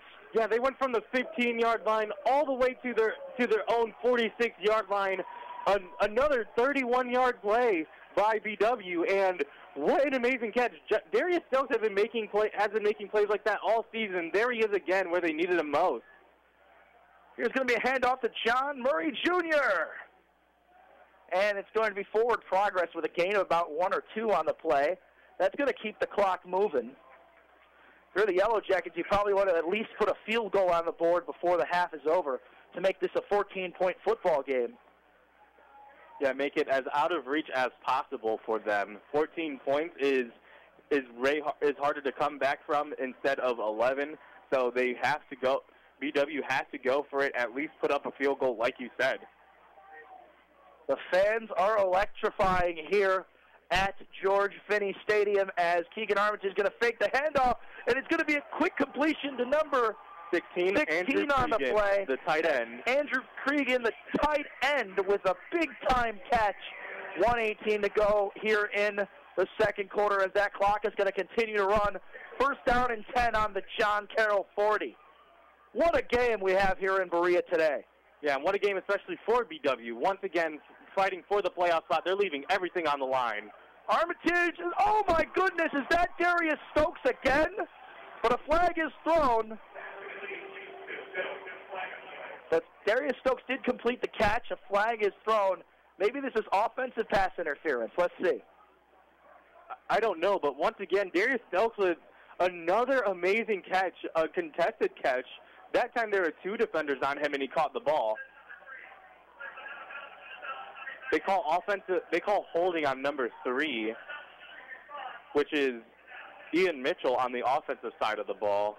Darius Stokes had a great catch, but Ian Mitchell with a mistake on the play, and that's going to send the Jackets back. And a loud boos from the stand. Yeah, but still, you got to look at it. It's 2nd down and 10, a minute and 2 left. You still have plenty of time to score, and you're still on the 40-yard line. You just need 40 yards left to score a touchdown, maybe 20 to kick a field goal. Well, the field goal target line, I believe we've seen Dean Saris as long as about 41 or 2. Keegan Armitage now with 2 receivers to the left, 2 to the right, 14-3, 1:02 on the clock. Armitage is going to keep the football on this play. And 2nd down and 10. He's going to gain maybe 2 or 3 yards on the play. I think it's going to be 3rd down and 8. And the Yellow Jackets take a timeout. Probably the right call in this situation. We'll keep it here for this one. The right call, I believe, now it's at the point that they're expecting the Keegan Armitage run on 3rd down, or at least a John Murray Jr. run on 3rd down. So they have to keep it in. They have to keep it in the air. Darius Stokes has been unguardable in this game. Back-to-back times that it was thrown towards him, he caught an amazing one that was over the defender's head, literally touching the defender's helmet, and he just held it there. And then the second catch, there's 2 defenders on him. He curls back in and makes a diving catch. Darius Stokes has been amazing. I remember he did that same play against Ohio Northern University to seal the game. He made a frontward diving catch with his left hand while going on the ground. Darius Stokes is has been a little bit quiet as of recently, but now he's showing up and showing out because now Keegan Armitage is targeting him. Absolutely so, with 56 seconds to go in the 2nd quarter. 14-3, BW leads against John Carroll. 3rd down and 8. Armitage is going to try to throw this one deep. And an unbelievable catch there. That's going to be number 3. That is, of course, Ian Mitchell, who is going to have a big gain on the play. I think that's going to move the sticks as well for a 1st down. Yep, they moved the chains for the 1st down. Now there's only 48 seconds left on the game clock. Or at the halftime clock, might have to hurry up quite a bit, but you're already at the 29-yard line, so you're already at least in field goal position. At the 29-yard line, Armitage is going to throw this deep. Darius Stokes is out there, and he's going to catch this. I think it's a touchdown. No, that's Ian Mitchell. Ian Mitchell was deep, excuse me. And that is going to be a touchdown. Unbelievable 29-yard pass with Ian Mitchell to make this a 20-3 ball game. And that's exactly what you wanted. Now there's only 32 seconds left for John Carroll to respond, and BW has just been all over the place. The last couple games they were struggling on the offensive side, but it looks like they just need to play against their rivals to put everything back together for them. 20-3, the Yellow Jackets lead over their crosstown rival. They'll have 32 seconds, the Blue Streaks, to try to put something on the board and then receive the ball back as it's going to be kicked and good. It's going to be a 3-possession game now to make it 21-3, Baldwin Wallace. 32 seconds on the game clock in the 2nd quarter. This is going to be an unbelievable start for the Yellow Jackets against their crosstown rival. They have not put up 21 points against John Carroll in a long time. We'll get you the stat at halftime on that one. But 21-3, Baldwin Wallace leads over the John Carroll Blue Streaks. And this is a perfect way to start off if you're the Yellow Jackets with the lead in front of you. We got a lot of football left to be played. But John Carroll now, they're going to really think about these 32 seconds to their advantage as well. Even if they get a field goal here, that's going to help them somewhat because they're going to get the ball back during the 2nd half. Yeah, the worst thing to do if you're BW right now is to have the mindset of not letting them score a touchdown. Make sure they don't score anything at all. Don't even allow them to have a field goal, because if they have the momentum in the 2nd half, that field goal is going to be crucial, because 21-6 is closer than 21-3, and you don't want them to score at all. Their defense has been on top of it all game so far, but let's just make sure that we don't let it up, even though there's 32 seconds left. 3. Here comes the kick. It's a squib kick. It is a squib kick. Don't know why the Jackets did that, but they'll take it to the 33-yard line, the Blue Streaks. I think they did it to make sure that they wouldn't be able to fair catch, and it would make them have less time on the clock. And that definitely will make them have less time on the clock with 28 seconds. 21-3 is your score. Baldwin Wallace with a big-time lead, 18 points over their crosstown rival. The battle for the Gold Rock. The Cuyahoga Valley River battle between these two teams with I-480 and the Cuyahoga River separating them both. Jake Floria now with 3 receivers to the left, 1 to the right, as he's going to hand this one off to who else but Mcvay. The big run there of about 4 or 5 yards. That is Evan Mcvay with the gain to make it 2nd down and 4. So a gain of 6 on the play. They're going to bring that out to the BW 37-yard line. Yeah, now there's only 6 seconds left, and they're just going to let it run to halftime. And what a way for BW to start this half with a 21-3 lead. A standing ovation is taking place as the clock expires with the score Baldwin Wallace 21, John Carroll 3. Will the Yellowjackets be able to hold on for 30 more minutes and win this football game and punch their ticket in to the NCAA Division III playoffs for the first time since 2003? Well, you'll have to listen to find out. We're going to have a halftime report for you here shortly, but for now we're going to send it to John Vasala and Jake Malensic in studio for your local news and halftime update. Matthias and I will be back here with scores around the OAC and more not too long away. The score once again, Baldwin Wallace 21, John Carroll 3. You're listening to Yellowjacket Football on 88.3 FM, The Sting, WBWC.com, and WBWC on the TuneIn app. That'll wrap up the first half of Yellowjacket Football. Stick around for the halftime report and coverage of the second half of the game here on 88.3 The Sting. From Prozac to Evil Men, the best of our knowledge brings you great insight using comedy to help answer the questions you wouldn't think to ask in your lifetime. The show will cover just about any theme and digs into the world and ideas that fuel the engine with interviews, debates, and conversations each week on WBWC. The show is both entertaining and educational, and you can tune into the best of our knowledge every Sunday morning at 3:30 here on 88.3 The Sting and the TuneIn app. To protect his home and family from disaster, Steve used courage, wisdom, and his camera phone. That should do it. Way to go, Steve!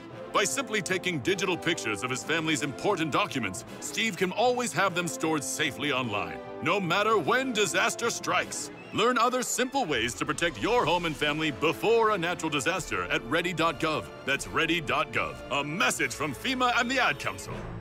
Serving up true alternative rock to the cities of Lakewood, Parma Heights, and Avon Lake. You just sit back and enjoy the magic of rock. WBWC, Berea. It's all about the 1990s and 2000s on Millennium Mayhem every Thursday night from 10 p.m. to 1 a.m. Join yours truly, Andrew Hody, for some of the best music from 1990 to 2009, spanning all genres from rock, pop, hip-hop, and so much more. The Mayhem also has a different theme each week, so the variety never ends. Make sure to tune in to Millennium Mayhem every Thursday night from 10 p.m. to 1 a.m. on 88.3 FM The Sting, WBWC.com, and WBWC on the TuneIn app. It's time for the Yellowjacket Football Halftime Report. You're listening to Yellowjacket Football on 88.3 FM, The Sting, WBWC.com, and WBWC on the TuneIn app. Also, make sure to tune in to Millennium Mayhem. Matthias, I heard that's a great show. Yeah, I've heard that it's a great show too, as well. I'm not the host of it, but I definitely have heard it, and I've been a co-star on there a couple times. Yes, you have. My show, Millennium Mayhem. Tune in Thursdays from 10 p.m. to 1 a.m. We play the best of the 1990s and 2000s. And before that, you should listen to Sports Balls. Yes, absolutely. We had Jazz theme this week on Millennium Mayhem. And we've got 2000's Wrap coming up on the show next Thursday night. And you guys televised Sports Pulse for the first time on Thursday as well as we had it on the air, which was a lot of fun. You can check out the televised version on YouTube on the Sting's YouTube page, along with BWTV's, I am pretty sure as well. But we're going to get you back to the game stats now. Your Baldwin Wallace Yellowjackets did okay in the first half against John Carroll. Okay, 21 to 3. They did okay. Big time lead for the Baldwin Wallace Yellowjackets, who are trying to not only beat the Blue Streaks for the first time since 2012, but they're also trying to put themselves over the hump against this team to get to the playoffs, the Division III playoffs for the first time since 2003, and start this decade off, really, with the COVID pandemic and everything, on the right foot. Yeah, I mean, the spring season does count as an 0-1 deficit, but they get to even that series up at 1-1 as the team is starting to come back and warm up on the field. Halftime, only about a few more minutes long, but we'll get you some other scores in the OAC and then stats of our game. In Marietta right now, Mount Union and Marietta, the score of that game is 21-0 with 8:50 to go in the second quarter. Come on, Marietta. Mount Union has a big-time lead in that one, 21-0. We'll take you now to Ada, Ohio for Heidelberg and Ohio Northern. Ohio Northern now leading 16-6. They're trying to finish this season at 500. Heidelberg is also a ranked team, looking to finish off above 500 as well. But Ohio Northern playing spoilers there right now, 16-6. The Polar Bears up over the Student Princes. We'll take you now to Bexley, Ohio, between Skingum and Capital at 2-7. They were the only. They have one conference win against Ohio Northern this year, surprisingly enough. And Heidelberg beating John Carroll last week might make that Capital win look a little more significant. But nevertheless, Muskingum has the lead over Capital, 14-7. That game is in Bexley right now. The Muskies with a lead. And, of course, tonight Wilmington and Otterbein will take off. That was at 6 p.m., I believe, yesterday. Or I don't know what's going on here. But oh, wait, no, that was last week's game when Muskingum beat Otterbein 31-14. Wilmington and Otterbein will take each other on at 6 o'clock tonight. And that game, not sure why the time difference is there, as it really isn't going to mean too much to the standings. It just gives them prime time. Yeah, but it does give them the prime time slot. As Otterbein and Wilmington, that is the battle for last place. Yep. They're both 1-7, and so whoever will lose that game will get the first pick. Well, I guess you wouldn't say first pick. We'll get the last spot in the OAC standings. Maybe that's why it's prime time. But nevertheless, that game will be at 6 o'clock tonight between the Quakers and the Cardinals. Back to our game, Baldwin Wallace with a 21-3 lead over their crosstown rival. John Carroll 3, Baldwin Wallace 21. First downs, the Jackets lead 10-7, although they struggled really early in the first quarter. But they came alive during that second quarter. Rushing yards, 17 for 46 for John Carroll, 22-67 for Baldwin Wallace. Big-time rushing in the first half, 67 yards worth for the Jackets. Passing yards, 51 only for John Carroll. Most of those came in the first quarter. 132 for the Jackets. And you talk about pass attempts, completions to interceptions. John Carroll, 12 for 8 passing. 8 for 12, excuse me. Completions, 8 for 12. And 7 for 8 for the Yellowjackets. So the Yellowjackets really dominating this game in the air and on the ground, and that's why they lead with a score of 21-3. Yeah, and we've been talking about how John Murray Jr. is the workhorse of this offense, how this offense has been running through the John Murray, has been usually a John Murray Jr. show, but now it's time for the field general Keegan Armitage to have his game. 7 for 8 completions and attempts, 132 yards for 2 touchdowns, and he had a rushing touchdown earlier in the game. All 3 touchdowns has been through Keegan Armitage. Even with the interception from earlier, he still pulled through, and he has done amazing for this team.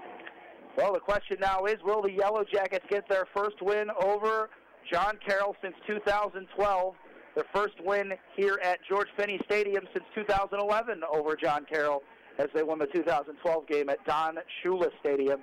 We're going to take another quick break. When we get back, coverage of the second half. It's Matthias Anderhar and Andrew Hody with coverage of the Yellowjacket football on 88.3 FM The Sting, WBWC.com, and WBWC on the TuneIn app. Every Tuesday night, from 10 p.m. to 1 a.m., tune into For the Record and join hosts Zach and Anthony as they explore the powerful music of the 70s and 80s. Including segments such as Record Roulette and How Did They Die? For the Record, every Tuesday night from 10 p.m. to 1 a.m. exclusively on 88.3 The Sting, WBWC.com, and WBWC on the TuneIn app. That'll conclude the halftime report for the Yellowjackets. Stay tuned for the second half coverage from the WBWC sports team.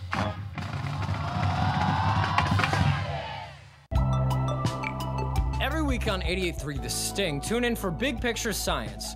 Hosts Molly Bentley and Seth Shostak engage the public with modern science research through smart and humorous storytelling. Big Picture Science does more than interview top scientists and technology innovators. Themed episodes connect those latest research ideas to identify emerging trends and why they matter. New episodes of Big Picture Science air Saturdays at 9 a.m. right here on 88.3 The Sting. You're listening to Yellowjacket Football, right here on WBWC Berea. And welcome back to Yellowjacket Football here on 88.3 The Sting, WBWC.com, and the TuneIn app. My name is Matthias Andehar, along with Andrew Hody, and boy, oh boy, Hody, do we have a good game. Right now, the score is your ranked BW Yellowjackets 21 and John Carroll University 3, and with that kickoff, John Carroll is going to start around the 25-yard line for the not for the first time, but to start the second half. That's good field position for the Blue Streaks to start off here. They're going to need points right away, try to get this thing downfield. Even if they get a field goal, they still make this a competitive football game. And here's Matt Floria handed off to Mcvay once again. Mcvay does a spin, but it's all for naught. Falls forward for about a 6-yard gain on the play. Really good effort by him, by the way. Jake Floria with the handoff there. Good effort to get it up to the 31-yard line to make it 2nd down and 4. The Yellowjackets defense asleep on that one a little bit. But they're able to make the stop short of the first down. And now it's 2nd down and 4 on John Carroll's 31-yard line. Let's see what they will do on this play. Jake Floria has 2 receivers to the left, 2 to the right. Mcvay in the backfield along with him. And they play action, throw it to number 14, who has one defender that gets tackled big by another one. That is number 30, Vontae Jackson, once again. He didn't start earlier in the season, but now here he is making big plays for the Yellowjackets. Absolutely, and a big play there for John Carroll, only gaining 1 yard. They need to get a conversion here. It's going to be important, the Jackets, if they get a stop. Well, you don't know what that's going to turn into. That's going to be the big thing here. The Jackets are probably going to see them run the football a lot this second half. And now it's 3rd down. The crowd is hyped. They're playing the hype music in the background for 3rd down, and here's Jake Floria. 2 receivers to the left, 2 to the right. Mcvay in the backfield along with them. Now to his left. Now he's looking left to throw. Has plenty of time in the pocket, and it is batted down by number 3, Ian Mitchell, intended for number 14, Brandon Hugh, but Ian Mitchell was allowing no way that ball to be caught. Ian Mitchell with a big-time stop, and that's going to make it 4th down and 2. The Yellowjackets are about to take over. They're going to put some more points on the board. We're going to have to see. It's important to mention he had that big touchdown reception in the first half as well. Yeah, Ian Mitchell does it all on offense, defense, and special teams, as here he is receiving the ball. Fair catches it around the 31-yard line.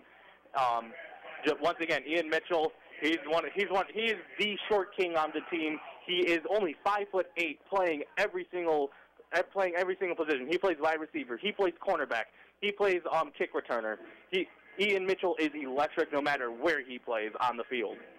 And here comes the Yellowjacket offense out ready now. Keegan Armitage getting out there ready to lead his team to potentially another scoring drive as they're playing the Jackson 5 in the studio. Not the studio, in the stadium right now to get the crowd hyped up. Well, if you're John Carroll, you got to ask for one more chance because Keegan Armitage looks like that he's about to lead this offense once again. Keegan Armitage hands off to John Murray Jr. John Murray Jr. runs left, and he gets tackled in the backfield by number 36. That is Nick Urbanowitz. 2nd down and 13, that makes it John Murray Jr. But we got to give the Blue Streaks credit. They have been able to stop John Murray Jr. all game long. although the running game's been hard to stop with combination of Keegan Armitage running the football, and you got to give DJ Griffiths a lot of credit, too. He had some big running plays there as well. So John Murray Jr. has been read really well by the John Carroll Blue Streaks, but they haven't been able to stop the passing game, probably because that focus has been on John Murray Jr. And now here's Keegan Armitage, hands off to John Murray Jr. again, and once again gets stopped early. Might get him right back to now 3rd down and 10. And Keegan Armitage, like we said, the focus was going to be on John Murray Jr., but then Keegan Armitage does his best Brett Favre impression, goes in gunslinger mode. Only one pass dropped on 8 attempts and marches down the field and scores. And now here is Keegan Armitage once again. 3 receivers to the right, none to the left. John Murray Jr. along the backfield, I believe. Yep, it's John Murray Jr. They have an extra tight end on the right, too, as they do an option. And Keegan Armitage spins off of one tackle and then gets tackled in the backfield. That is going to be 4th down and 12. That is going to bring the punting unit out once again. But like you said, Andrew, a lot of running, a lot of wasting this clock very early already. I wouldn't blame the Yellowjackets for that call. That option could have turned into a good play. It's just Armitage had nowhere to go, so he was better off taking a sack than making a poor incompleted pass. And now here is 4th and 12 on their own 29-yard line. Dylan Koyman with the punt, and the punt is off. A high one for sure. Not too far, but it is caught around the 36-yard line. They might give him the 37. I just figured out why they were playing the Jackson 5, too. It was, I want you back. They want that trophy back here. The first time since 2012. Just thought I'd point that out. Maybe that's the reason, but I just thought I'd point that out. But that was a great punt return there for the Jackets.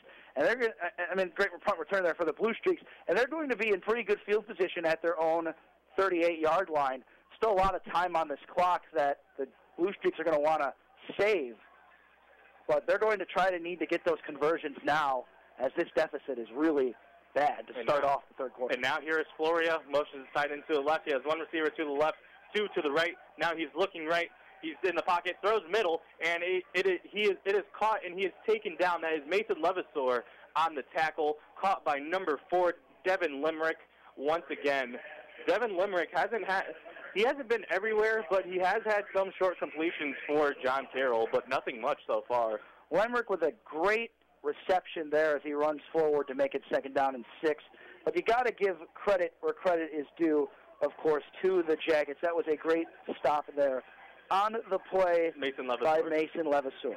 Now here's the offense once again for John Carroll. Hands it off to Mcvay. Mcvay breaks 1 tackle, breaks 2, goes up to the middle, gets the first down, tries to fight for some more, but he is taken back. I believe they do give him the first down. Yes, they do. Great effort by him. A good 7-yard run for the first down. Well, the Jackets really haven't had an answer for Evan Mcvay today. He has been running this football up and down the field. It's actually very shocking that John Carroll's only scored 3 points with the way Evan Mcvay has ran the football all game long. Excuse me. Also, it's very poetic because BW is usually the team that runs all over you all game, but now it's John Carroll and BW is beating you in the air. Now that's the difference. Now here is Floria with Mcvay in the backfield along with them. 2 receivers to the left. 2 receivers to the right, 1 to the left. Floria's trying to step up, almost gets taken down, and it is incomplete. And a bit of a late hit, but the refs are holding their whistle. Number 32 for BW, that is Dylan O'Donohue. Might have had a late hit, thought that Devin Limerick was going to complete it, but the refs just say that it's incomplete. I would argue that was actually a clean hit, Matthias, because the ball was just thrown as he hit the player. So Dylan O'Donohue actually made kind of a game-saving stop there, as Limerick probably would have had a first down and more if that ball was incomplete. So that was probably a good no call. Now it's 2nd down and 10 on their own 48-yard line. Floria looking right. Is another screen setup, and Vontae Jackson with the help of number 11, big hit by Jake Hill. But once again, Vontae Jackson has been everywhere, and now it's 3rd down and 5, and they just crossed into BW territory. Now 3rd down and 7 at the 49. Yeah, they just crossed the BW territory. Now they are at BW's 49-yard line, but they need 7 to keep this drive going. I'll say this, that was not a very good screenplay at all by John Carroll, and we've talked about how good they are with the screenplays. McVay just didn't have the room on that one, and he was stopped very well short. And now here's Jake Floria, 2 receivers to the right, 1 to the left. Now he's looking left, stepping up in the pocket, looking for somewhere, and it is complete to number 89, Vontae Jackson with another tackle. That was a big-time play there by number 89, Gavin Martick, the tight end for the John Carroll Blue Streaks, making that catch forward, getting the first down. He had a big reception earlier in the game. It went pretty deep downfield, but it didn't give the Blue Streaks any points on the board. And now they're marching down. Now they're trying to march down the field. Number 17, Nick Pankow, had him along the way the whole time. He was getting stiff-armed by McVay, but made sure he didn't get any positive yards. I believe they'll say, no, they say that he lost a yard. Great effort by Nick Pankow. Now 2nd down and 11. 2nd down and 11 with a loss on the play. 21-3 BW leads. It's going to be a big play here. Every play is going to be crucial for these Blue Streaks, and the Yellowjackets defense is going to have to try to make all the stops they can to keep this clock moving, because John Carroll is kind of doing what they want. It's now 8:47 in the third quarter. They have been really getting out of bounds and getting those timeouts and getting those incomplete passes they need to keep this clock in their favor. The Yellowjackets defense has to do everything in their power to try to avoid that. I mean, they haven't called a timeout yet, but now here the refs are trying to, they were spotting the ball back. Now it is 2nd down and 11.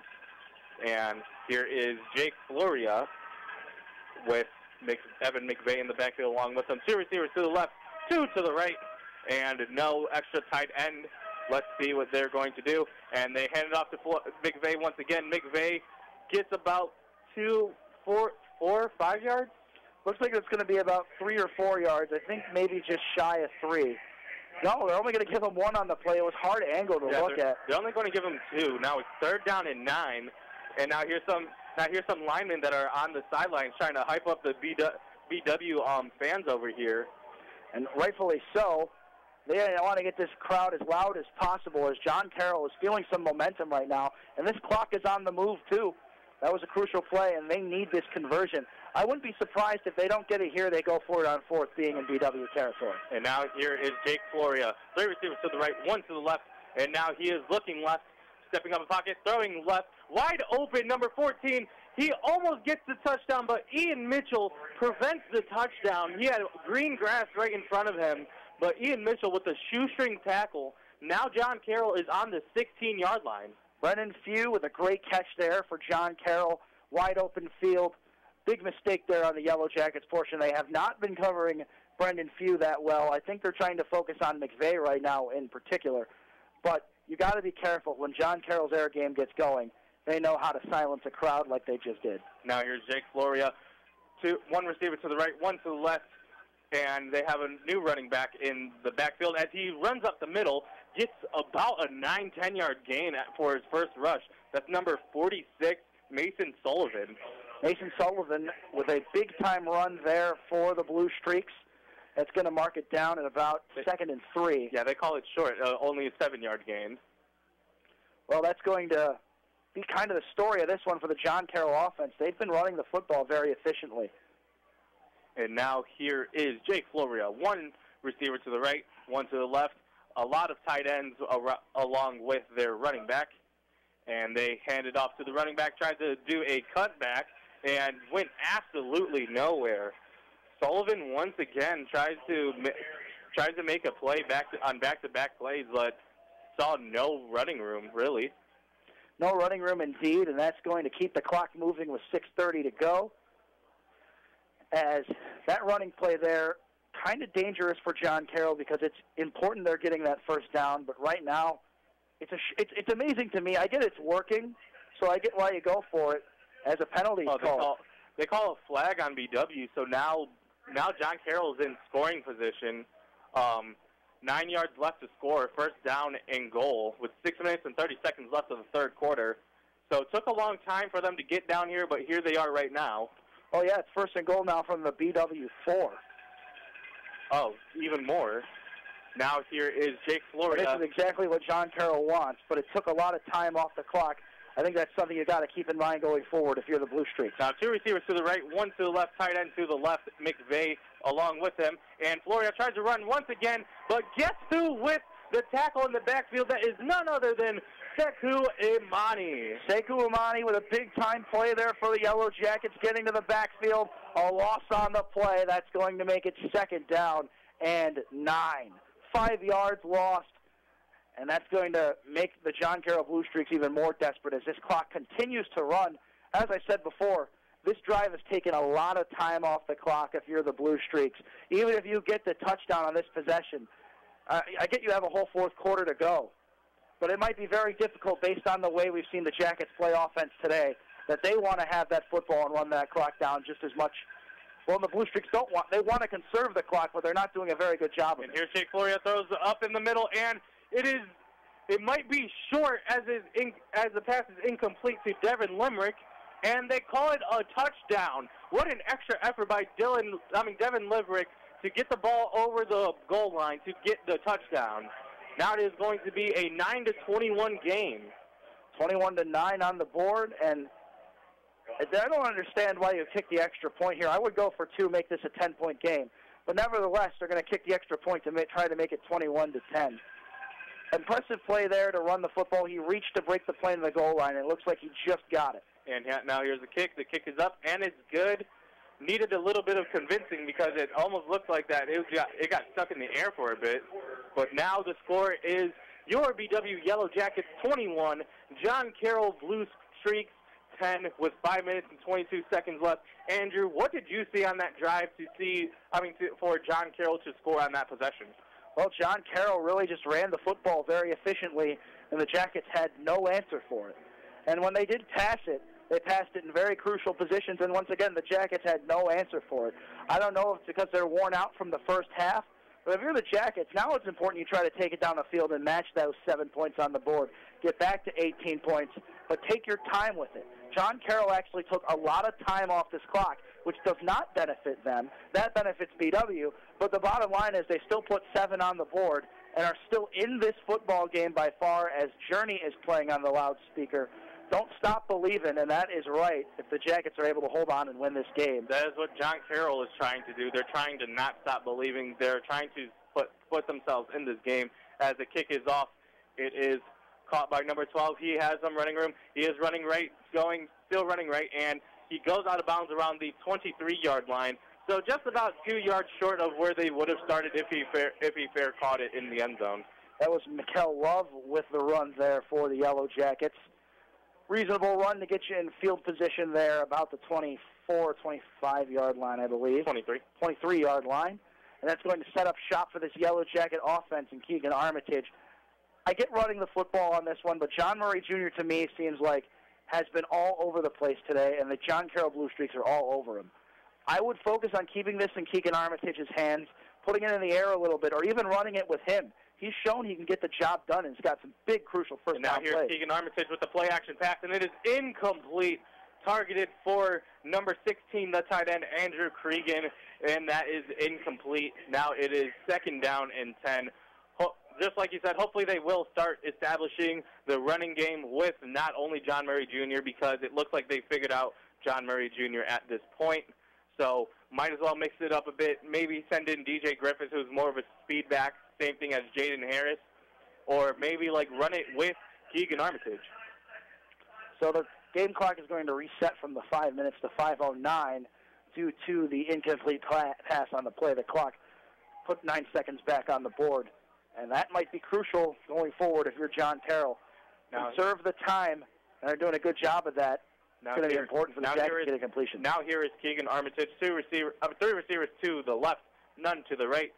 John Murray Jr. in the backfield along with him to the left, hands it off to, no, he keeps it himself. Now he's running left, and he has plenty of running room, and it looks like he gets the first down. Great extra effort by Keegan Armitage, just like what we were talking about. Keegan Armitage with a 10-yard run for the first down. That's going to keep the clock moving as well once the sticks are set. Big-time play. What did I say earlier? You might want to focus on keeping it in Keegan Armitage's hands a little bit more, and he's shown he could run the football too, and he did it, getting the first down yardage and keeping this clock on the move.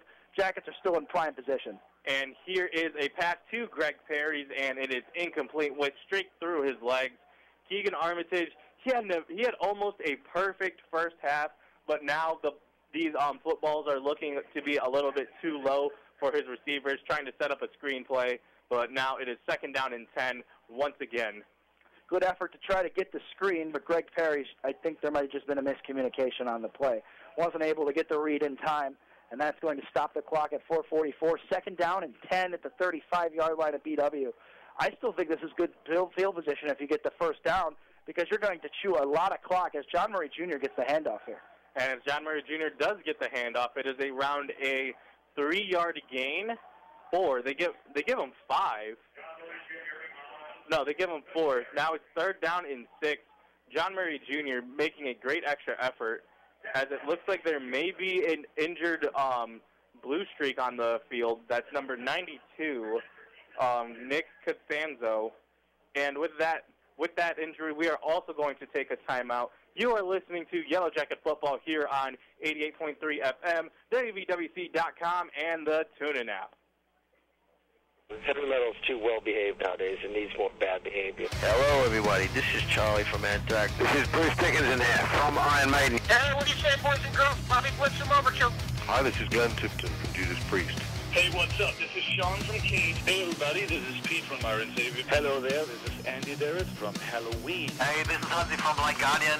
Endorsed by the artist played, The Metal Command, every Friday night, 10 p.m. to midnight on 88.3 WBWC.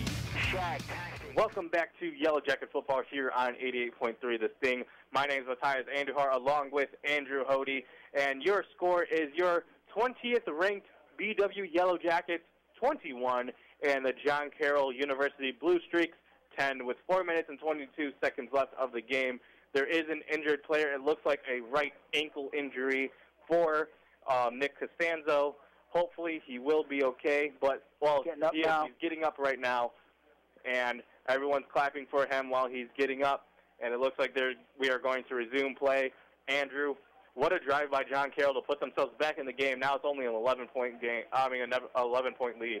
An 11-point lead is indeed the truth, and the Jackets are now in good position on 3rd down and 6 to keep trying to push this ball a little bit more. It's going to be important.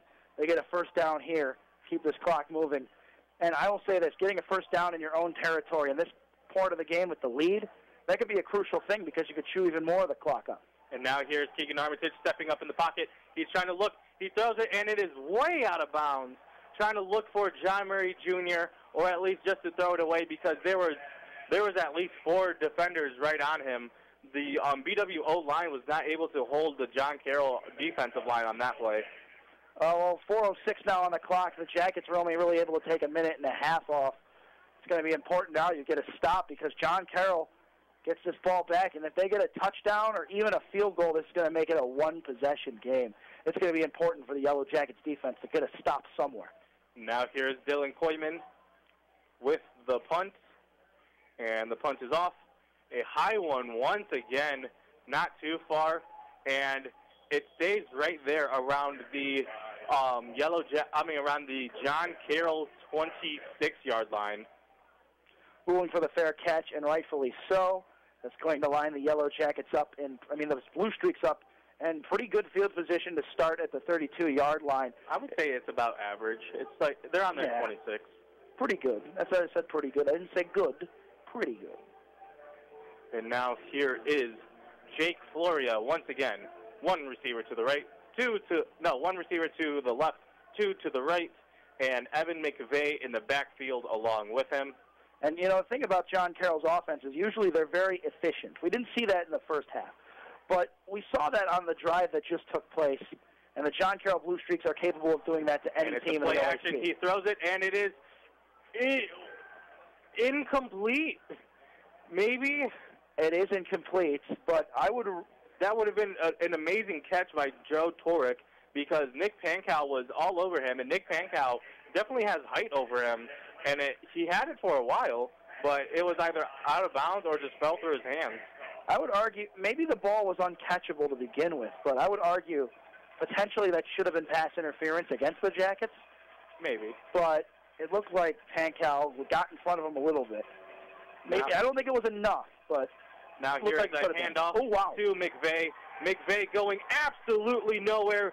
Mason Levisor with the tackle, and before that, Sekou Amani got a hit on him to make sure that he stayed in the backfield. Now it is third down and 10.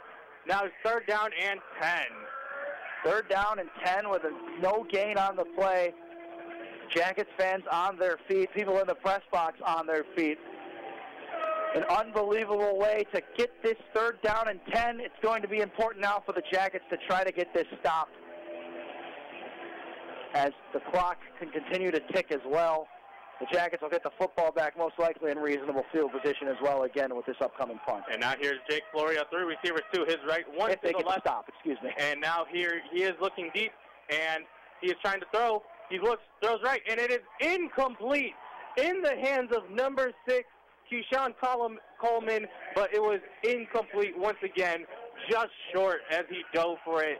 And now it is fourth down, and they are bringing the punting unit out with 2 minutes and 59 seconds left of the game.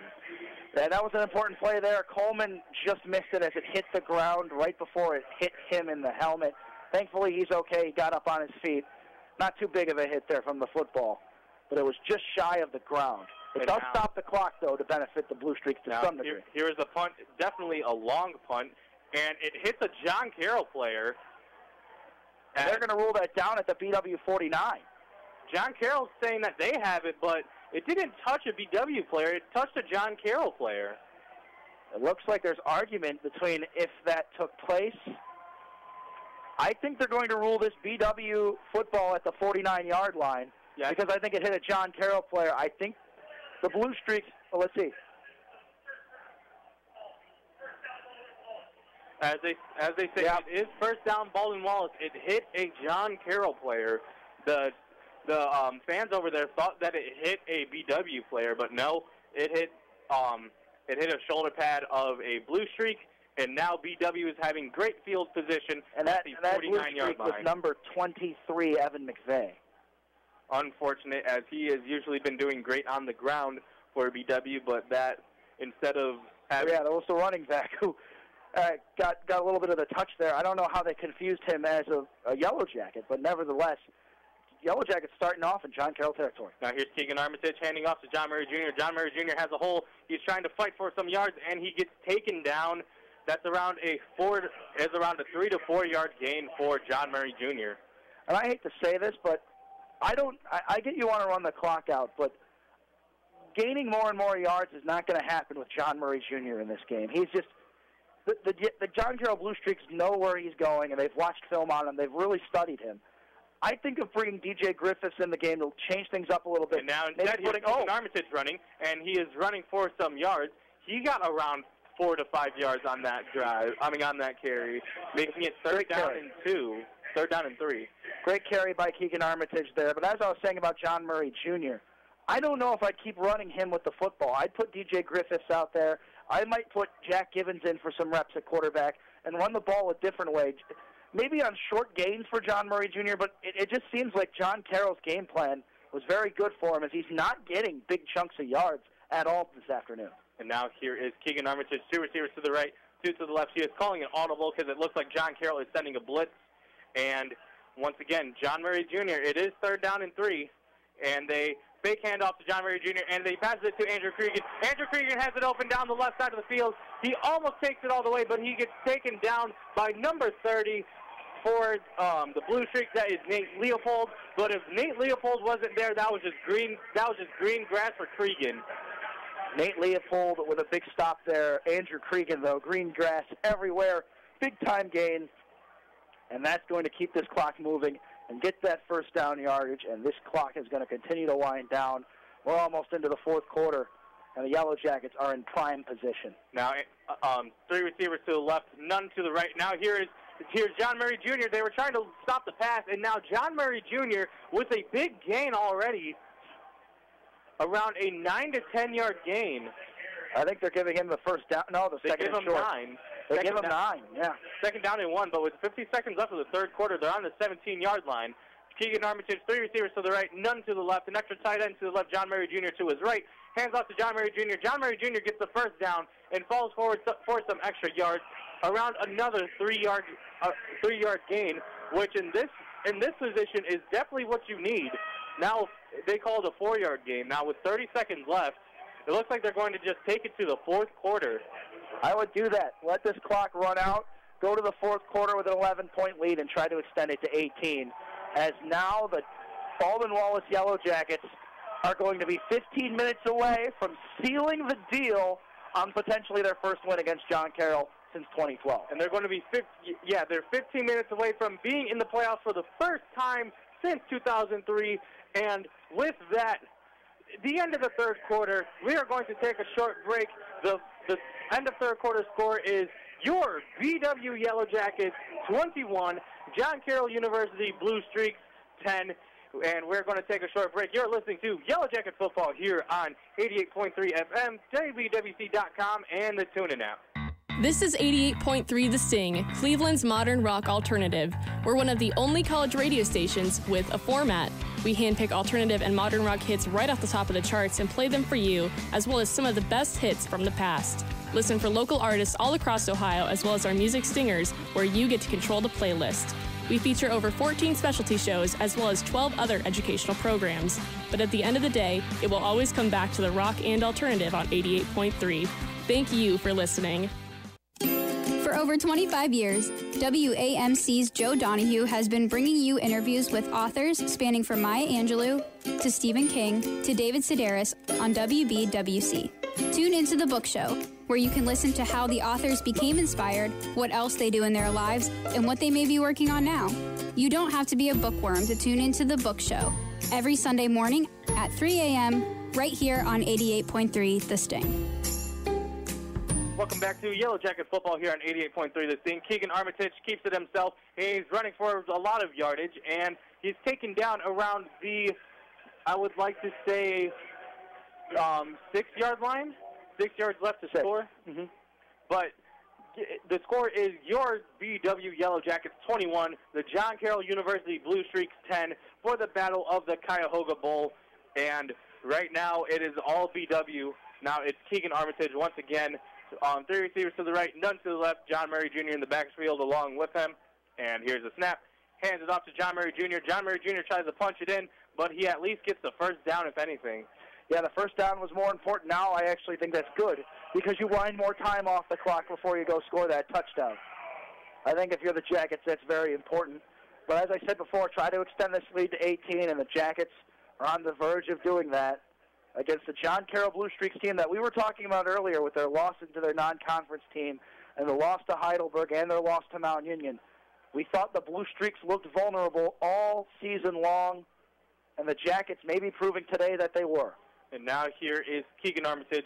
One receiver to the right, one to the left that just motioned to the right. And John Murray Jr. gets taken down in the backfield, tries to do an amazing extra effort.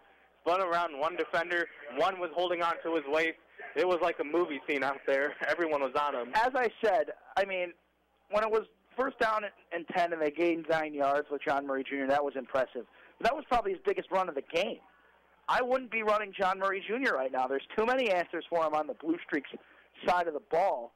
I mean, I would keep it in Armitage's hands or let Jack Givens take a snap or go to DJ Griffiths. I think that's going to confuse his defense a little bit more. You either lose yardage or gain 1 or 2 yards every time you run it with John Murray Jr. And it's just because the John Carroll Blue Streaks studied him like there was no tomorrow. Granted, they didn't really study anything else. And here's Keegan Armitage. Like Keegan Armitage run, and it is short. He did a play action. Looked like he tried to pass it, and he ran in. He's about 1 yard short. He's 2 yards short. 3rd down and 2. And on what you say, the John Carroll Blue Streaks, what their game plan is to make sure there is no runs up the middle.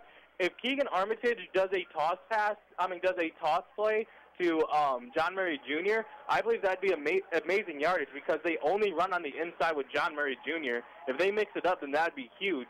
But right now, it's 3rd down and 2 yards left to the end zone, and now it's one receiver to the right, and now one motion to the right, and now here's John Murray Jr. I think he's going to get in there. I think he got it. They stay short right on the 1. That's going to make it 4th down and 1. Tough decision here. But in the I go for it. In the end, that might benefit BW because you're wasting more time on the clock. You get to run more play, and now once again, this is a play that you got to see who had more. That's it. That is it. That's a touchdown. And that is a touchdown.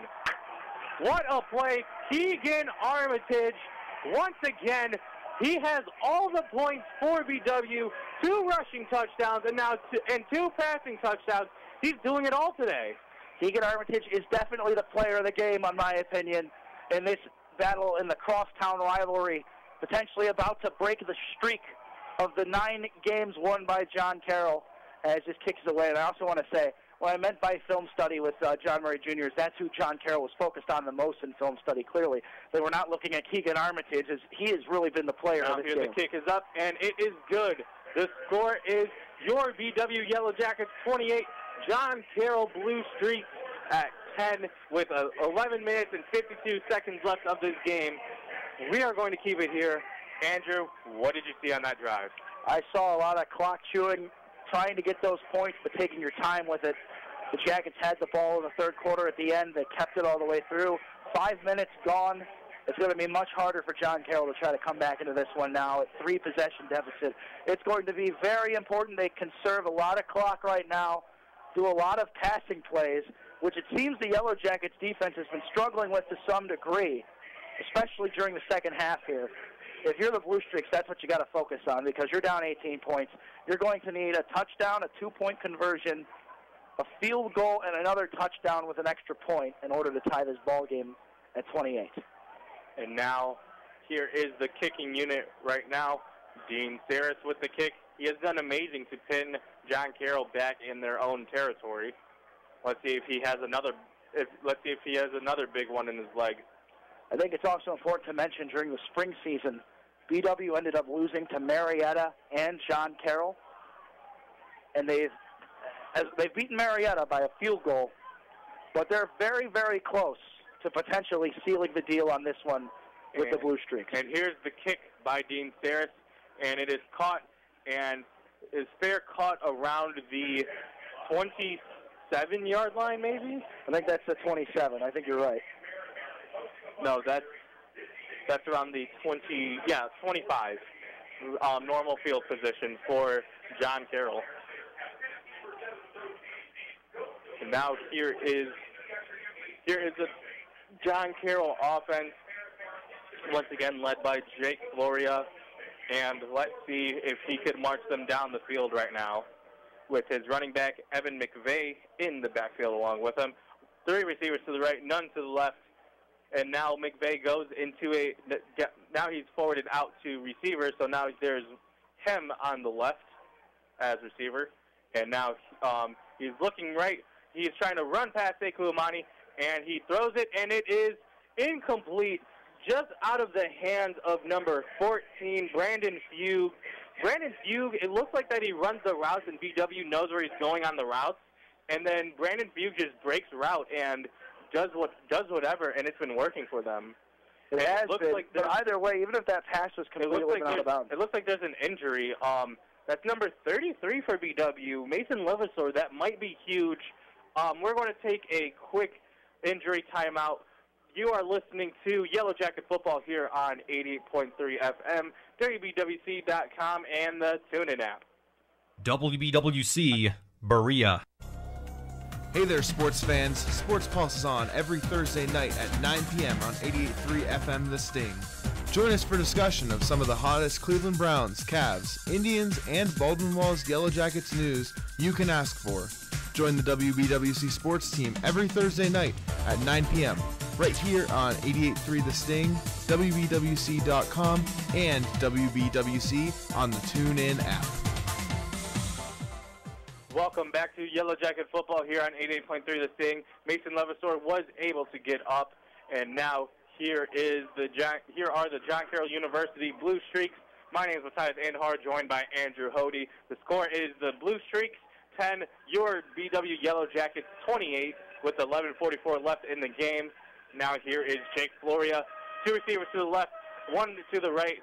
and a tight end to the left. He looks left, right, throws right, caught by number 4 once again. He tries to make an extra effort, goes through one defender, and that's around a 4 or 5 yard gain. Good extra effort by Limerick. 3rd down and 6 now for the Yellowjackets. It's going to be important now for BW to try to make that stop here on 3rd down, get the ball back, run the clock. And this might be the most important play of the game, because if you're the Yellowjackets and you end up turning the ball over here, this might be it for John Carroll's offense on the day. And if John Carroll on 4th down, they may decide to go for it regardless. And now here it is. Throws it. That's a screen again. Now here's Mcvay. Mcvay runs, and he does get the 1st down. He gets tackled by number 58, which is Frank Suckup once again. He made a tackle earlier in the game. That's the 2nd tackle of the day. Big-time tackle there by Suckup, and it really prevented John Carroll from gaining any more yards on the play. That was another well-designed screen play there. You got to give Coach Finati credit on the fact that they can really run those screens. And that's what the Blue Streaks really have taken advantage of the Jackets today. And now here is a running play. Mcvay once again spins around a defender, and he is taken down. Now he's holding his arm. Might be an injury. Slow to get up, but he does get up in the end. He does get up, but that was a tough hit. Now it looked like that might have been disappointment.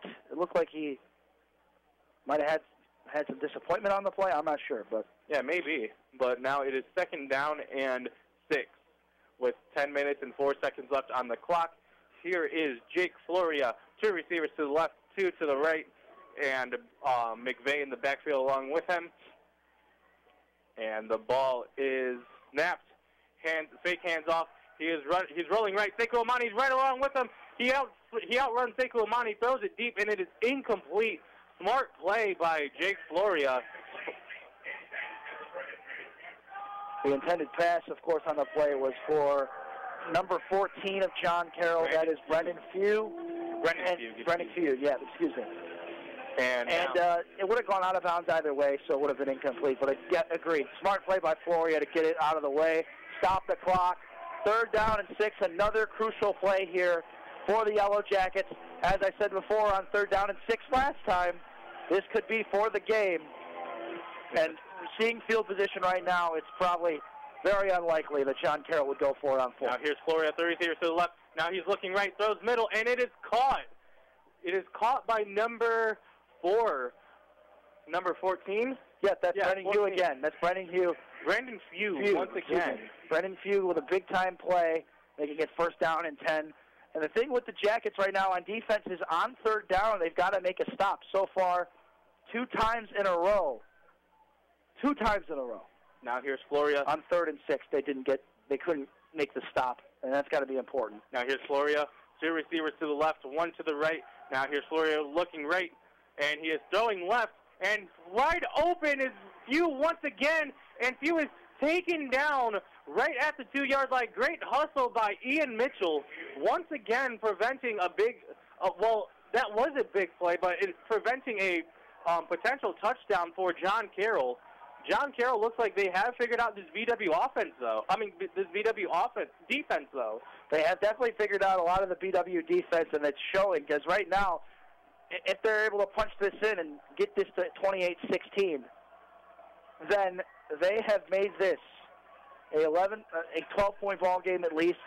And if you think about it, they're going to be leading this half by at least 2 possessions. Now here's Nevertheless, fake hands off, throws left, and it is high and far, incomplete, intended for number 89, which is Gavin Martick, just over his head. Now it's 2nd down and goal on BW's 1-yard line. That was indeed a dangerous pass there from Floria. He just overshot it. And if you look now, John Carroll is at the side of the BW dog pound. The pseudo dog. I want to call that the BW swarm. I think that's a good name for it. No, the BW hive. The BW hive. That's the hive of fans in the other side of the end zone. That's going to be a distraction for this John Carroll offense. And now here's Floria. 2 receivers to the left, as 1 motion to the left, none to the right. He's looking left. He's running around to try to extra room. Throws, and it is incomplete. What a play by Robbie Williamson. Ian Mitchell once again. Ian Mitchell allowing absolutely nothing once again. Gavin Martic has kind of been a problem for the Jackets today. They really haven't been able to get the good defense on their tight end.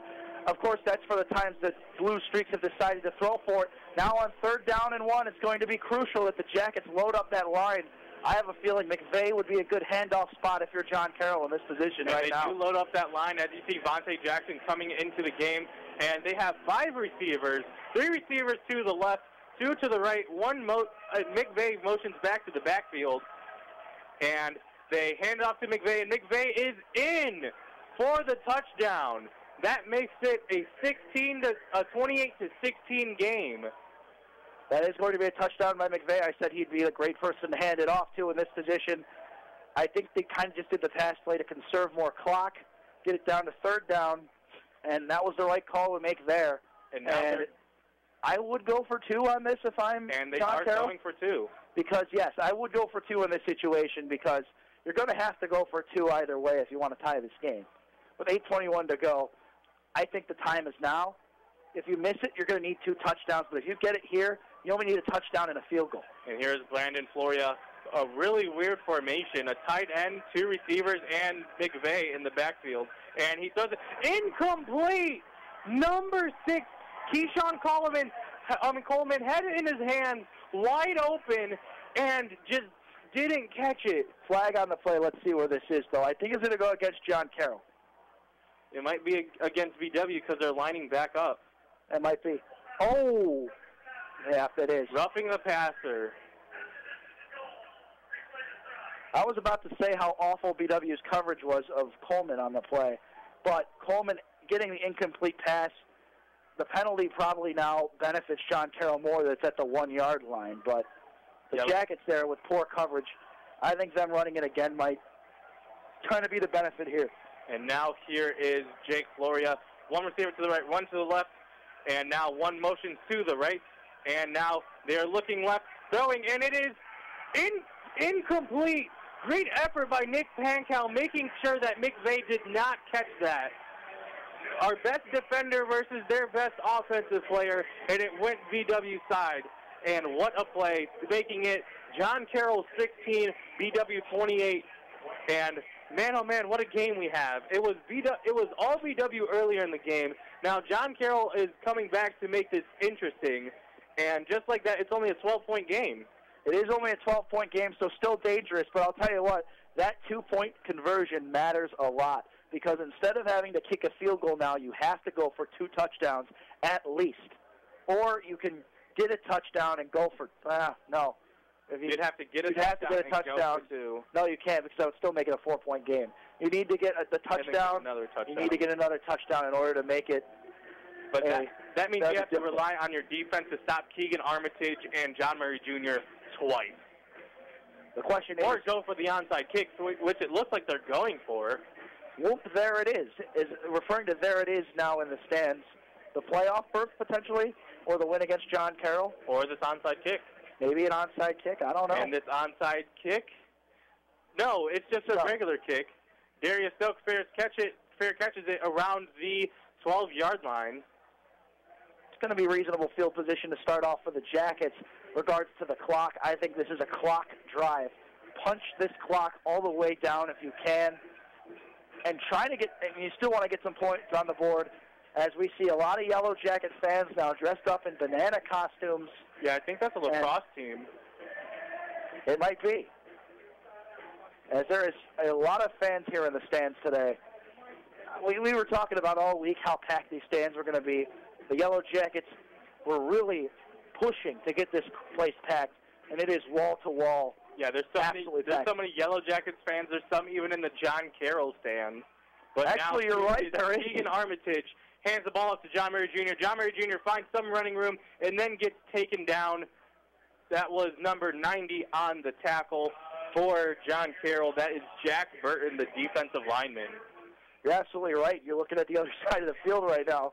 There's like a little Yellowjacket section to the north end of the stands. There's quite a number of them over there. That's funny to see. Everybody definitely showed up and showed out for their team. Now here is Keegan Armitage and John Murray Jr. once again. 2nd down and 7 on their own 28-yard line. 3 receivers to Keegan Armitage's right, none to the left. John Murray Jr. to his right in the backfield. And here is the snap. Hands off to John Murray Jr. once again. John Murray Jr. has an open hole, and then it immediately closes up on him. Another 4 to 5 yard gain. Now it is 3rd down and 3, I believe. Reasonable gain on the play there to make it 3rd down and 3. 7:13 to go now in the game. I think if you're the Jackets, just keep doing that. Keep running this clock. I know I said John Murray Jr. struggles to get big chunks, but when it's a small chunk, I think it's perfect to put the ball in his hands and try to get it going forward. But it's clear John Carroll has done a lot of studying of that. It looks like, though, the Jackets might be getting in a pass formation here. I would be shocked to see them do that. As it is, there are 2 receivers to the right, 2 to the left, John Murray Jr. in the backfield, and Keegan Armitage tries to take it himself, but they were not fooled. Gets him in the backfield. Forward progress might say 1 yard at most, and now it is 4th down. Now this might get dangerous because now John Carroll is going to get the ball back. Well, yeah, it could get dangerous. This clock is going to continue to run, though. You don't think that things could turn quickly. This could be, and John Carroll does have all 3 of their timeouts, too. That's important to mention. Both teams have all 3. This could be a game that comes down to the wire here, my friend. And now here's Dylan Koyman as they are wasting the clock right now. And now here is the punt. The punt is high and far, and it is out of bounds around the 43-yard for John Carroll University. John Carroll has 16 points with 6 minutes and 5 seconds left, and they need to go higher than 28 points.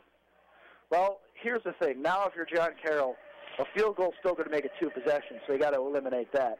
You have to get a touchdown here, and you kick an extra point. That makes it 28-23. Then a touchdown by itself takes the lead. And now, so I'd say if you're the Yellowjackets defense right now, no time to play conservative. You have to get stops. Now here is John Carroll. 3 receivers to the right, 1 to the left. Mcvay in the backfield along with them to the left. And now he's looking deep. Jake stepping up, and he's trying to run, and he runs it himself. And he's taken down by none other than number 32, Dylan O'Donohue. What a play. Dylan O'Donohue with a big-time stop there. That's going to be a loss of 2 yards on the play, making it 2nd down and 12. Jackets on the field and on the sideline, raising their hands in the air, getting this crowd hyped up. And the horns are blowing, the bells are ringing. It's 2nd down and 12. And then there's Mcvay, runs it for about 4 to 5 yards, making it 3rd down and 6. They might give him more. I think it's going to be a 7-yard gain to make it 3rd down and 5. And that's going to be just shy of BW territory at the 48-yard line of John Carroll. It's going to be very important now here that the Jackets get a stop. I think it's the game if they do. Now here's Jake Floria, 3 receivers to the left, 1 to the right. And now he throws, and it is incomplete. It's of number 14. Once again, Brennan Feud, but he dropped it. 2 crucial drops have turned this game around in BW's favor when they needed it the most. Well, here's the thing now. If you're John Carroll, you have to go for it on 4th down. It's going to be a bigger play now to try to get the stop. If you get it here, this game is probably on ice. Yes. If Brennan Few had it, and if this is the case, that Brennan Few play might be the play that decided it all. This is the biggest play of the game so far. 2 receivers to the left, 1 to the right. And Mcvay in the backfield. And now he is stepping up in the pocket. Jake throws it short, and it is short of the 1st down. Complete by number 6. That is... No, they're moving the sticks. And now there's boos coming from the stand. They're giving him the 1st down and 10. I think he was well short of the 1st down. That might be the worst officiating call I have seen in my 3 years of covering Baldwin Wallace Yellowjacket football. Anyway, that was the. I get it. I'm a commentator, but I will say that was the worst officiating call I have ever seen. Anyway, in my 3 years of broadcast. 3 receivers to the right, 1 to the left, throws, and now here's Brennan Few with the catch, and he is out of bounds, guarded by Robbie Williamson. Robbie Williamson pushes him out of bounds. Now it is first down and 10. John Carroll University is marching down the field. That is a momentum changer. You can even hear it in the stands. That is definitely a momentum shifter. Now here's Jake Floria. 2 receivers to the right, 2 to the left. Mcvay in the backfield along with him. Now here's Floria looking right, running right, and is caught by Mcvay. Mcvay runs on the sideline. He has a 10-5 touchdown. A touchdown that should have never been. John Carroll University is back in this game, 22-28. Maybe I'm just a commentator, but I just want to say, it is clear to me number 6, Keyshawn Coleman, was short of the first down. That touchdown play should have never happened. It was the most ridiculous call I've seen. But even so, you still have with WBWC. I get it. Still have to play defense, and the defense did not step up. They were hard. They did step up. They were just as heartbroken as we were. Now here's the extra kick. The kick is up, and it is no good. It's no good. It makes it a 22-28 game. They have to score a touchdown to win. Well, now that call, I'm not going to get off that fourth down call. That was the most ridiculous call I've seen broadcasting on WBWC. And I've always talked about how great the officiating is in the OAC. You have to get that call. You have to get that call. It was the most obvious call in the world. He literally was just shy of the marker. That was clearly, at best, 1 yard short. It was a big catch. I'll give the John Carroll Blue Streaks that. It was a great play drawn up from scrimmage, but you were just shy of 1 yard. Those 6 points should have been erased from the board. That is unbelievably the worst call I have ever seen in an OAC football game. Unbelievably ridiculous call by the officials today. And that cost the Jackets 6 points. But we still have a game. BW is in onside formation right now to make sure that if there is an onside kick, John Carroll will not get it back. And here's the kick. The kick is high and far. Darius Stokes running to get it, and it is a touchback. BW will start at the 25-yard line. This has to be the time where you start calling aggressive plays. Don't just run the clock out even though there's only 4 minutes and 2 seconds left. You got to get first down. And now here's a John Carroll crowd from the other side hyping up their team. Definitely so. The refs really went in their favor on that one. Credit to BW's defense, though. They did not respond after that mistaken penalty. It's your job to respond on defense, and they didn't do that. So that's on them. But that call, I will keep going back to it. If John Carroll ends up coming back and winning this game, that call was absolutely the difference maker. That was not a first down. Everyone saw it in the stands. Everyone in the press box witnessed it happen. It was ridiculous. Now here's Keegan Armitage, gives the ball to John Murray Jr. John Murray Jr. gets around 4 to 5 yards. Second down and 6. Good rush to start this drive. You always have to get a 4 or 5 yard rush to start, because that just makes second down and third down much easier if it even gets to that. Now, if you're the Yellowjackets, I agree with you, Matthias. You've got to call some more aggressive plays here. I like running John Murray Jr. the first play, but I think it's going to be important. You start to get the ball in the hands of your playmakers. I would try to get at least if you get even a field goal on the board in this drive, that's going to make it 9 points, 2 possessions again. And now here is Keegan Armitage. 1 receiver to the right, 1 to the left, 2 tight ends to the right. Fake handoff to John Murray Jr. Andrew Keegan with the catch. Now he's up to 30, 35, 40, and now he's at the 45, 47-yard line. Great play draw up, making it look like they were going to run, but Andrew Keegan with the flat route, catching the ball and running forward, and now John Carroll is in a very dangerous position right now because they need to stop the ball. Now there's only 3 minutes left in the game, and Keegan Armitage is back to gunslinger mode, driving this team down the field. Absolutely. First down and 10 now for the Yellowjackets. They got 2:48 to go. John Carroll still has all 3 of their timeouts. Expect them to start to use them soon, because if the Yellowjackets get another first down, this could be as well as over. And now here is Keegan Armitage. Hands it off to John Murray Jr. John Murray Jr. up the middle. Gets around 4 to 5, 3, 4, or 5. No, they say 4. Once again, second down and 6. No, timeout is called, I believe, by John Carroll. They say 2nd down and 7, and yes, they do call a timeout. And with that, we are also going to call a timeout. Your score is your BW Yellowjackets 28, John Carroll University Blue Streaks 22. I'm Matthias Andahar along with Andrew Hody, and we'll be right back. You're listening to Yellowjacket Football here on 88.3 The Sting, WBWC.com, and the TuneIn app. Is there something you want to promote on 88.3 The Sting? Contact our business director at business@wbwc.com or call our offices at 440-826-2145. And we can discuss underwriting opportunities, on-air mentions, or even advertising online. From underwriting athletic events to live reads, the opportunities are endless with us, and we want to help you get your name on the air. Once again, the phone number is 440-826-2145, or send us an email at business@wbwc.com. Welcome back to Yellowjacket Football here on 88.3 The Sting, WBWC.com, and the TuneIn app. I am Matthias Andahar along with Andrew Hody, and your score is your BW Yellowjackets 28, John Carroll University Blue Streak 22, 2nd down and 7 with 2 minutes and 30 seconds left. Going to be important to get the first down here. The timeout taken. Keegan Armitage tries to take it himself, and he is taken into the backfield by a whole host of Blue Streaks. I think there's going to be forward progress made, though. I think he might have just got to the line of scrimmage, but that was it. He might have barely gotten to the line of scrimmage. Now it is 3rd down and 7. Third down, he did lose 1. Okay. 3rd down and 8. Yeah. We call another timeout, but we're going to stick it here. Keegan Armitage needs to throw the ball on this play. We need a completion. The last time we saw something like this was in Ohio Northern, where they needed a completion. They needed something for the first down, and they threw it to Darius Stokes. Darius Stokes already has been a playmaker in this game. I would say throw it to him, and that's what you need to do to get this first down and secure this win, because this game is way too close right now. Andrew?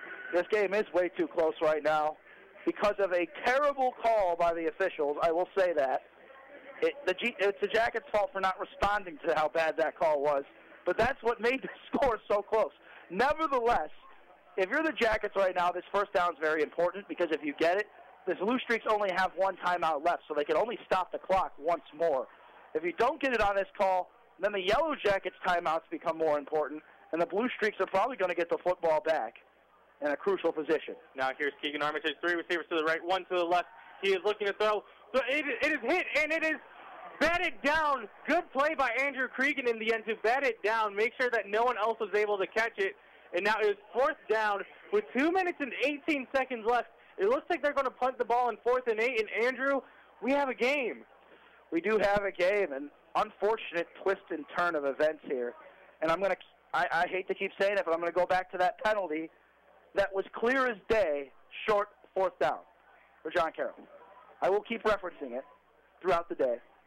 If John Carroll ends up winning this game or not, BW's defense needed to respond to that. Now here's the punt by Koyman. The punt is long, just what BW needed. Stopped right around the 18-yard line. Good punt by Koyman. And now here it is. What you wanted in a rivalry. 2 minutes and 11 seconds left to go. If you're John Carroll, you're down by 6. 28-22, 2 minutes and 11 seconds left to go. This is every quarterback's dream to pull this one out. Andrew, what do the Blue Streaks have to do? Well, you really got to manage this clock to the best of your ability if you're the Blue Streaks. And we've seen the Jackets all through the second half struggle to keep the Blue Streaks passing game in control and running game in control. Now only 1 timeout left, though. That's important to add in because the Blue Streaks can only stop the clock. Here's Jake Floria. Now he's looking right to throw. He throws right, and it is complete and out of bounds. Brennan Few all over the place in this game. That is 2nd down and 8 now with 2 minutes and 6 seconds left in the game. The clock's going to continue to wind on that play as he did roll out of bounds, but they ruled him in when the call was made. Now here is Floria, 3 receivers to the left, 1 to the right. Mcvay along with them to the left. Minute 50 left in the game. Now he's looking middle. Throws right, and it is incomplete. Intended for number 6. Number 6, Keyshawn Coleman, the one who got the first down for BW. But that's also the one who dropped the 2-point conversion catch. Now Now it is 3rd down and 2. This is a huge 3rd down, and the BW crowd knows that. They are standing. You hear cowbells ringing. You hear alarms going off on people's phones. And now here's Jake Floria. 2 receivers to the left, 1 to the right. Mcvay in the backfield along with them. Tight end motions to the left. Now there's a trips left formation. Jake Floria looks right, and it is incomplete. Beautiful Ian play. Mitchell, what a bat down. Ian Mitchell, my favorite cornerback on the team, making a great extra effort. And now it is 4th down and 2, the biggest play of the game right now. Biggest play of the game. You've got to stop them short. If you stop them short, the Jackets are likely to go on to win this football game with the 1 timeout John Carroll has left. If you're the Yellow Jackets, though, it's just about making that stop. That's all you got to do if you're John Carroll. Now you just got to get 2 yards. Now here's Floria. To stop the clock. Now here's Floria, 3 receivers to the right, 1 to the left. And now he is looking right, stepping up, throws right, and it is complete. Brandon Fugue goes on the ground. Now he is hurrying up. 1:36 left in the game, and the clock's not moving. Well, it's going to start to move now as it continues. They got to rush to the line. 1:32 seconds left. Trips left, 1 right, and here's Mcvay. And now here's Floria. Floria looks left, and it is complete. Fugue once again tries to make an extra effort for the 1st down, and he does. He gets it. And Robbie Williamson with the tackle tries to strip him. Now it's 1st down and 10, and they are already on BW's side of the ball. They are right at the 50. They are literally right at the 50-yard line. Fans are on their feet. Coaches are on their feet. They're really trying to hype this crowd up. This defense has got to make a big-time stop here somewhere on 1st down and 10. This clock is going to continue to run with only 1 timeout left. Here's Floria looking right, rolling left, and here's number 19, pushes them out of bounds, but that is a 4-yard loss. Number 19, that is Jordan Smith. A great extra effort, but it pushes them out of bounds, but does stop the clock. Does stop the clock to John Carroll's benefit, but they do there's lose. the flag. Uh-oh. I think this is going to go against the Jackets. Of all the times, this is a really bad time for a defensive flag. What are they going to call? They're going to call it on the defense. The defense is already moving back. I believe it might be unnecessary roughness. Oh, holding penalty. Holding on the defense. And you have never heard a boo so loud coming from the Yellow Jackets side of the field. Now here's only 58 seconds left. BW 28, John Carroll 22. John Carroll has the ball on the 40-yard line. Now here's Jake Floria. 3 receivers to the right, 1 to the left. Mcvay in the backfield along with him. He is looking right, steps up. Now he's trying to run, throws it deep, and it is incomplete, but there's a flag. I think that's going to be pass interference. I think number 2, Robbie Williamson, was holding number 14, Brendan Fugue. But Brendan Fugue threw him on the ground. And they're calling it defensive pass interference. I think it. I hate to say it, but that is the right call. He was just holding a little too much, and that is going to be a big play for the Jackets, and that's going to put John Carroll in prime position to score a touchdown. Now, if you're the defense, you have to step up. They're on the 25-yard line. The score is 28-22, so if they score a touchdown and kick the extra point, they win this game, or they take the lead for the first time since the first quarter. And now here is Jake Floria, 2 receivers to the right, 2 to the left. Mcvay in the backfield along with him. Now Mcvay motions to the right side of him. And now he is looking right, steps up in the pocket, throws left, and it is wide open! Number 0, Joe Torok for the lead. 45 seconds left. Well, that's going to tie the game at 28. The extra point was missed last time. This could be the most important extra point kick ever. And I hate to say it, Matthias, but that pass interference is definitely the difference maker in this one. You could see how silent this side of the field has gotten with a potential takeover for the Blue Streak. And now here is the kick for the lead. This is Grant Gagne. The kick is up, and it is good. What a wild game we've had here in Berea today as John Carroll takes the lead. But anything could happen now with 29-28. There's 45 seconds on the clock. Remember, the Yellowjackets have all 3 of their timeouts. Are they going to be able to get that last-second field goal like they did against Marietta to win this game? We could argue about that penalty that was 4th and short all day long. I know I brought it up. But on that possession, the Baldwin Wallace Yellowjackets defense did not look like themselves at all, and that pass interference play came at a very crucial moment. And that is the difference maker in this one. It looked like in the first half, this was a game where BW finally steps up to, not Big Brother, but in this sense, Big Brother John Carroll. But then John Carroll turns it around. Now it's 29-28, 45 seconds left, and this is for our playoff chances. The Yellowjackets, literally, comparing it to kind of the Atlanta Falcons, New England Patriots in a sense, 21-3 lead gone. But they have a chance to come back and try to get this win. And it is received by Ian Mitchell. Ian Mitchell running right, and he goes around one defender, goes around another, and then he gets taken down around the 23-yard line. Now they have 38 seconds left to go practically the whole length of the field to win the game. Well, 38 seconds, you have all 3 of your timeouts. That's the important thing if you're the Jackets right now. You have those 3 timeouts. You can stop the clock. And you have to not and lose you can hard. You cannot. You have to pass the ball on every play. I get John Murray Jr.'s out there right now, but this is going to be about passing the football. You are going to need to pass this ball on every single play. Try to stop the clock with those incompletions. And you have 3 timeouts that you can rely on, but you're going to need a big gain every play. Now here's Keegan Armitage. He's running, trying to look, passes it, and it is short, incomplete. 33 seconds left. Targeted for number 6. I believe that is Andrew Bort. Yes, it is, and it is incomplete. 2nd down and 10 with 33 seconds left on their own 24-yard line. They need to score. They need to go 76 yards to score. That is not a good start to it. Not a good start to it at all. 33 seconds on the clock, though, with all 3 of your timeouts remaining. And here is Keegan Armitage. 2 receivers to the left, 1 to the right. John Murray Jr. in the backfield along with him. Now he is stepping up in the pocket, trying to avoid the sack. Throws deep, and it is incomplete, out of bounds. This offensive line, once again, needs to step up, and they're not. Now it's 3rd down and 10 with 26 seconds left.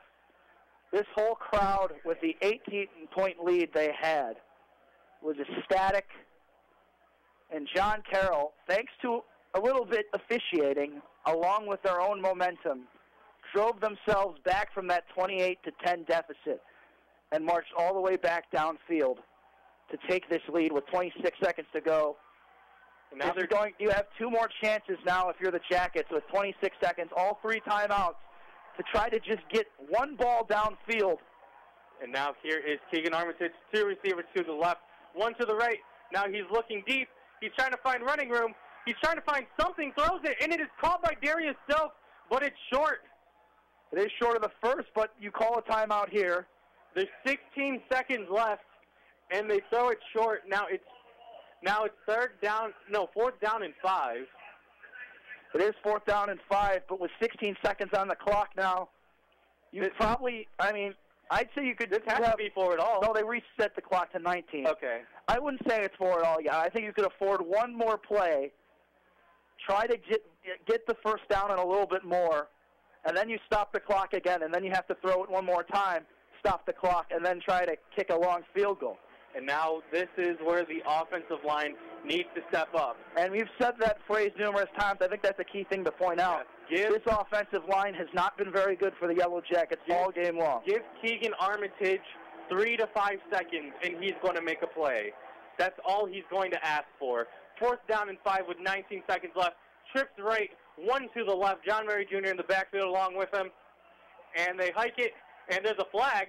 Throws, and it is caught by Darius Stokes, and he is out of bounds around the 41-yard line. I think they're going to get a little bit more on the play. I saw offsides by the side of John Carroll. And that was only 6 seconds running off the clock. I think that's good. What did they say? Offside defense. Defense number 24. The penalty is declined, so the play is ruled complete. That was Santonio Kumale with a huge penalty. Now there's 13 seconds left. 2 timeouts. Keep those in mind. 41 seconds left in the game. 41-yard line. And here's Keegan Armitage. Those are almost intercepted. 9 seconds left on the clock now. You have no choice with those 2 timeouts. Because of the clock difference, you have to take a shot. If you can get it to the 20, you have to get it to the 30 or 20-yard line in order to make this reasonable field goal position for Dean Saris to kick this one away. Dean Saris, I've seen him. He's been warming up all game, and now here is Armitage. 3 receivers to the right, 1 to the left, and he's looking to throw, and he throws left, and it is incomplete by Ian Mitchell with 2 seconds. No timeout called? If you're the Jackets, I think you take a timeout. But the clock was running either way. He had 3 seconds left, and the clock was running down, even though. And what a turn of events, and probably one of the wildest football games I've ever called here now at WBWC. I cannot. It's not over yet. It isn't over yet. For it all. 3rd down and 10. 1 second left. I don't think 1 second is the right time. John Carroll takes the calls timeout their now. last time out. So now you really have no choice with that last second on the clock. This has to be a Hail Mary. You have no choice. Yes, this has to be for it all. An incomplete pass that went straight to Ian Mitchell that was dropped. They're trying to argue that there's 3 seconds left. I think there is 3 seconds left. I think you're right. But they're only giving continued to run. Either way, with 3 seconds left, it's probably going to be your last play of the game. Yeah, but either way, every second counts in the 4th quarter. Either way, it will be the last play of the game. But I'd still make an effort to put those 3 seconds back on the clock. Now here's Keegan Armitage, 2 receivers to the left, 2 to the right. John Murray Jr. in the backfield, and this is for it all. Here's the snap. Keegan Armitage looks up, throws, and it is complete. And they're trying to flip it, and flips it to the lineman, and that is game. That is going to be the ball game. Over. An unbelievable finish with a John Carroll turnover. John Carroll University wins the game off of a tremendous effort by them, 29-28. In a year that looked like it was all BW, and there was just at the end of the second half it was all John Carroll, and that just has to be the story of the game, the tale of 2 halves. It was the tale of 2 halves, and I will just say this. John Carroll taunting the fans on the other end zone might be one of the most unprofessional things I've ever seen an OAC team do when they win a football game. I mean, I can understand if it's the team, but the fans. What they just did to the fans, I mean, it's an emotional football game, and this was one of the best football games I think, we've ever seen with the back and forth and the drama. The Yellowjackets had this one in their hands, and they let it slip away, and that comes back to the defense, and you got to give the offensive credit a lot of slack. The offensive side of the ball, a lot of credit. And the drama to continue, it looks like there was some BW fans trying to rush the John Carroll sideline once they let him onto the end zone. Yeah, but if the drama doesn't we're just going to wrap it up. This is the end of the game. Stay tuned for the post-game show. Your final score was the BW Yellowjackets 28, the John Carroll Blue Streaks 29. My name is Matthias Andahar along with Andrew Hody. Stay tuned for post-game. You are listening to Yellowjacket Football here on 88.3 The Sting, WBWC.com, and the TuneIn app. For 30 years, the Bop Stop has served as Northeast Ohio's home for live performances of some of the best in jazz. Hi, I'm Bop Stop Director Gabe Pollock. Join me weekly as we tap into this rich history and bring you some of the best live performances by local and national artists that have graced our stage. Tune in for Live at the Bop Stop every Saturday night at 10 on 88.3 FM The Sting, WBWC.com, and the TuneIn app. Hi there, Todd Richards here from WBWC's Running Late. Hi, this is Cindy Lauper on Running Late. Hey, what's up? This is Zach Walter from the band Live. Hi, this is John Mayer. Hi, this is Edwin McCain. Hi, this is Maria McKee. Hey there, I'm Sarah McLaughlin. Hi, this is Ivan Neville. Hi, this is Charles Neville of the Neville Brothers. Hi, this is Joan Osborne, and you're listening to Running Late. This is Tony Lewis from the Outfield. Hi, this is Madeline Peru. Hi, this is Jim Carroll, Simple Mains on Running Late. Great interviews, music news, and so much more. It's Running Late every Saturday night on 88.3 FM, The Sting. It's time for the Yellowjacket football postgame report here on 88.3 The Sting. Welcome to the postgame show. My name is Matthias Andahar along with Andrew Hody, and we're just going to keep this short and quick because this was a heartbreaker of the game. In the first half, it was all BW, leading 21-6. 21-3 at the end of the first half, and then coming out in the second half, there was some questionable penalties, but that did not determine the outcome. John Carroll just played harder. They played with more heart in the end, and honestly, they got outcoached because in the end, Hilbert, he played to run the clock down. He played to not lose and not to win. He played to not lose, exactly, and probably it would be a mistake looking back at it. It's going to move John Carroll's head coach, of course, Rick Minotti, to 5-0, and Jim Hilbert down to 0-5. But let's just talk about some of the main differences in this game. First off, the officiating from that one play on fourth down and 6. Fourth down and 6. They went for it. John Carroll gets the first down, but probably shouldn't have if it was just short of the line. I will continuously say that football was short of the line, and it was definitely the worst OAC officiating call I've ever seen in my life. Nevertheless, BW's defense didn't respond to it, and because of it, John Carroll took it down the field to get the touchdown. They missed the extra point to make the score 28-22, and then they came back and scored another touchdown thanks to a pass interference call, which was a fair call, in my opinion. Hate to say that against the Jackets, but it was. And that went, of course, against number 2, Robbie Williamson, pass interference, and that gave John Carroll perfect field position to score the game-winning touchdown.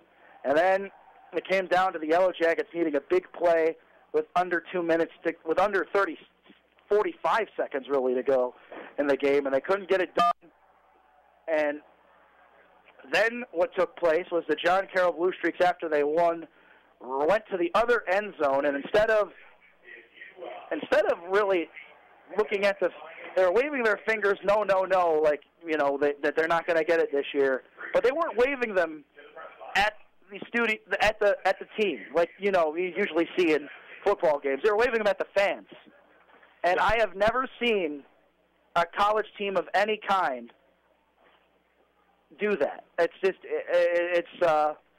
that's what happened. I get it's competition. That's what happened at Lambeau. That's what happened at Lambeau. That's what happens at a dog pound. This is a rivalry, and rivalry, the good and bad of it, do come out at the most opportune times. And once again, they were probably not getting too much into it, but BW had all the momentum. There were probably some words exchanged onto the field, and John Carroll took it to heart. But once again, they did outplay in the second half.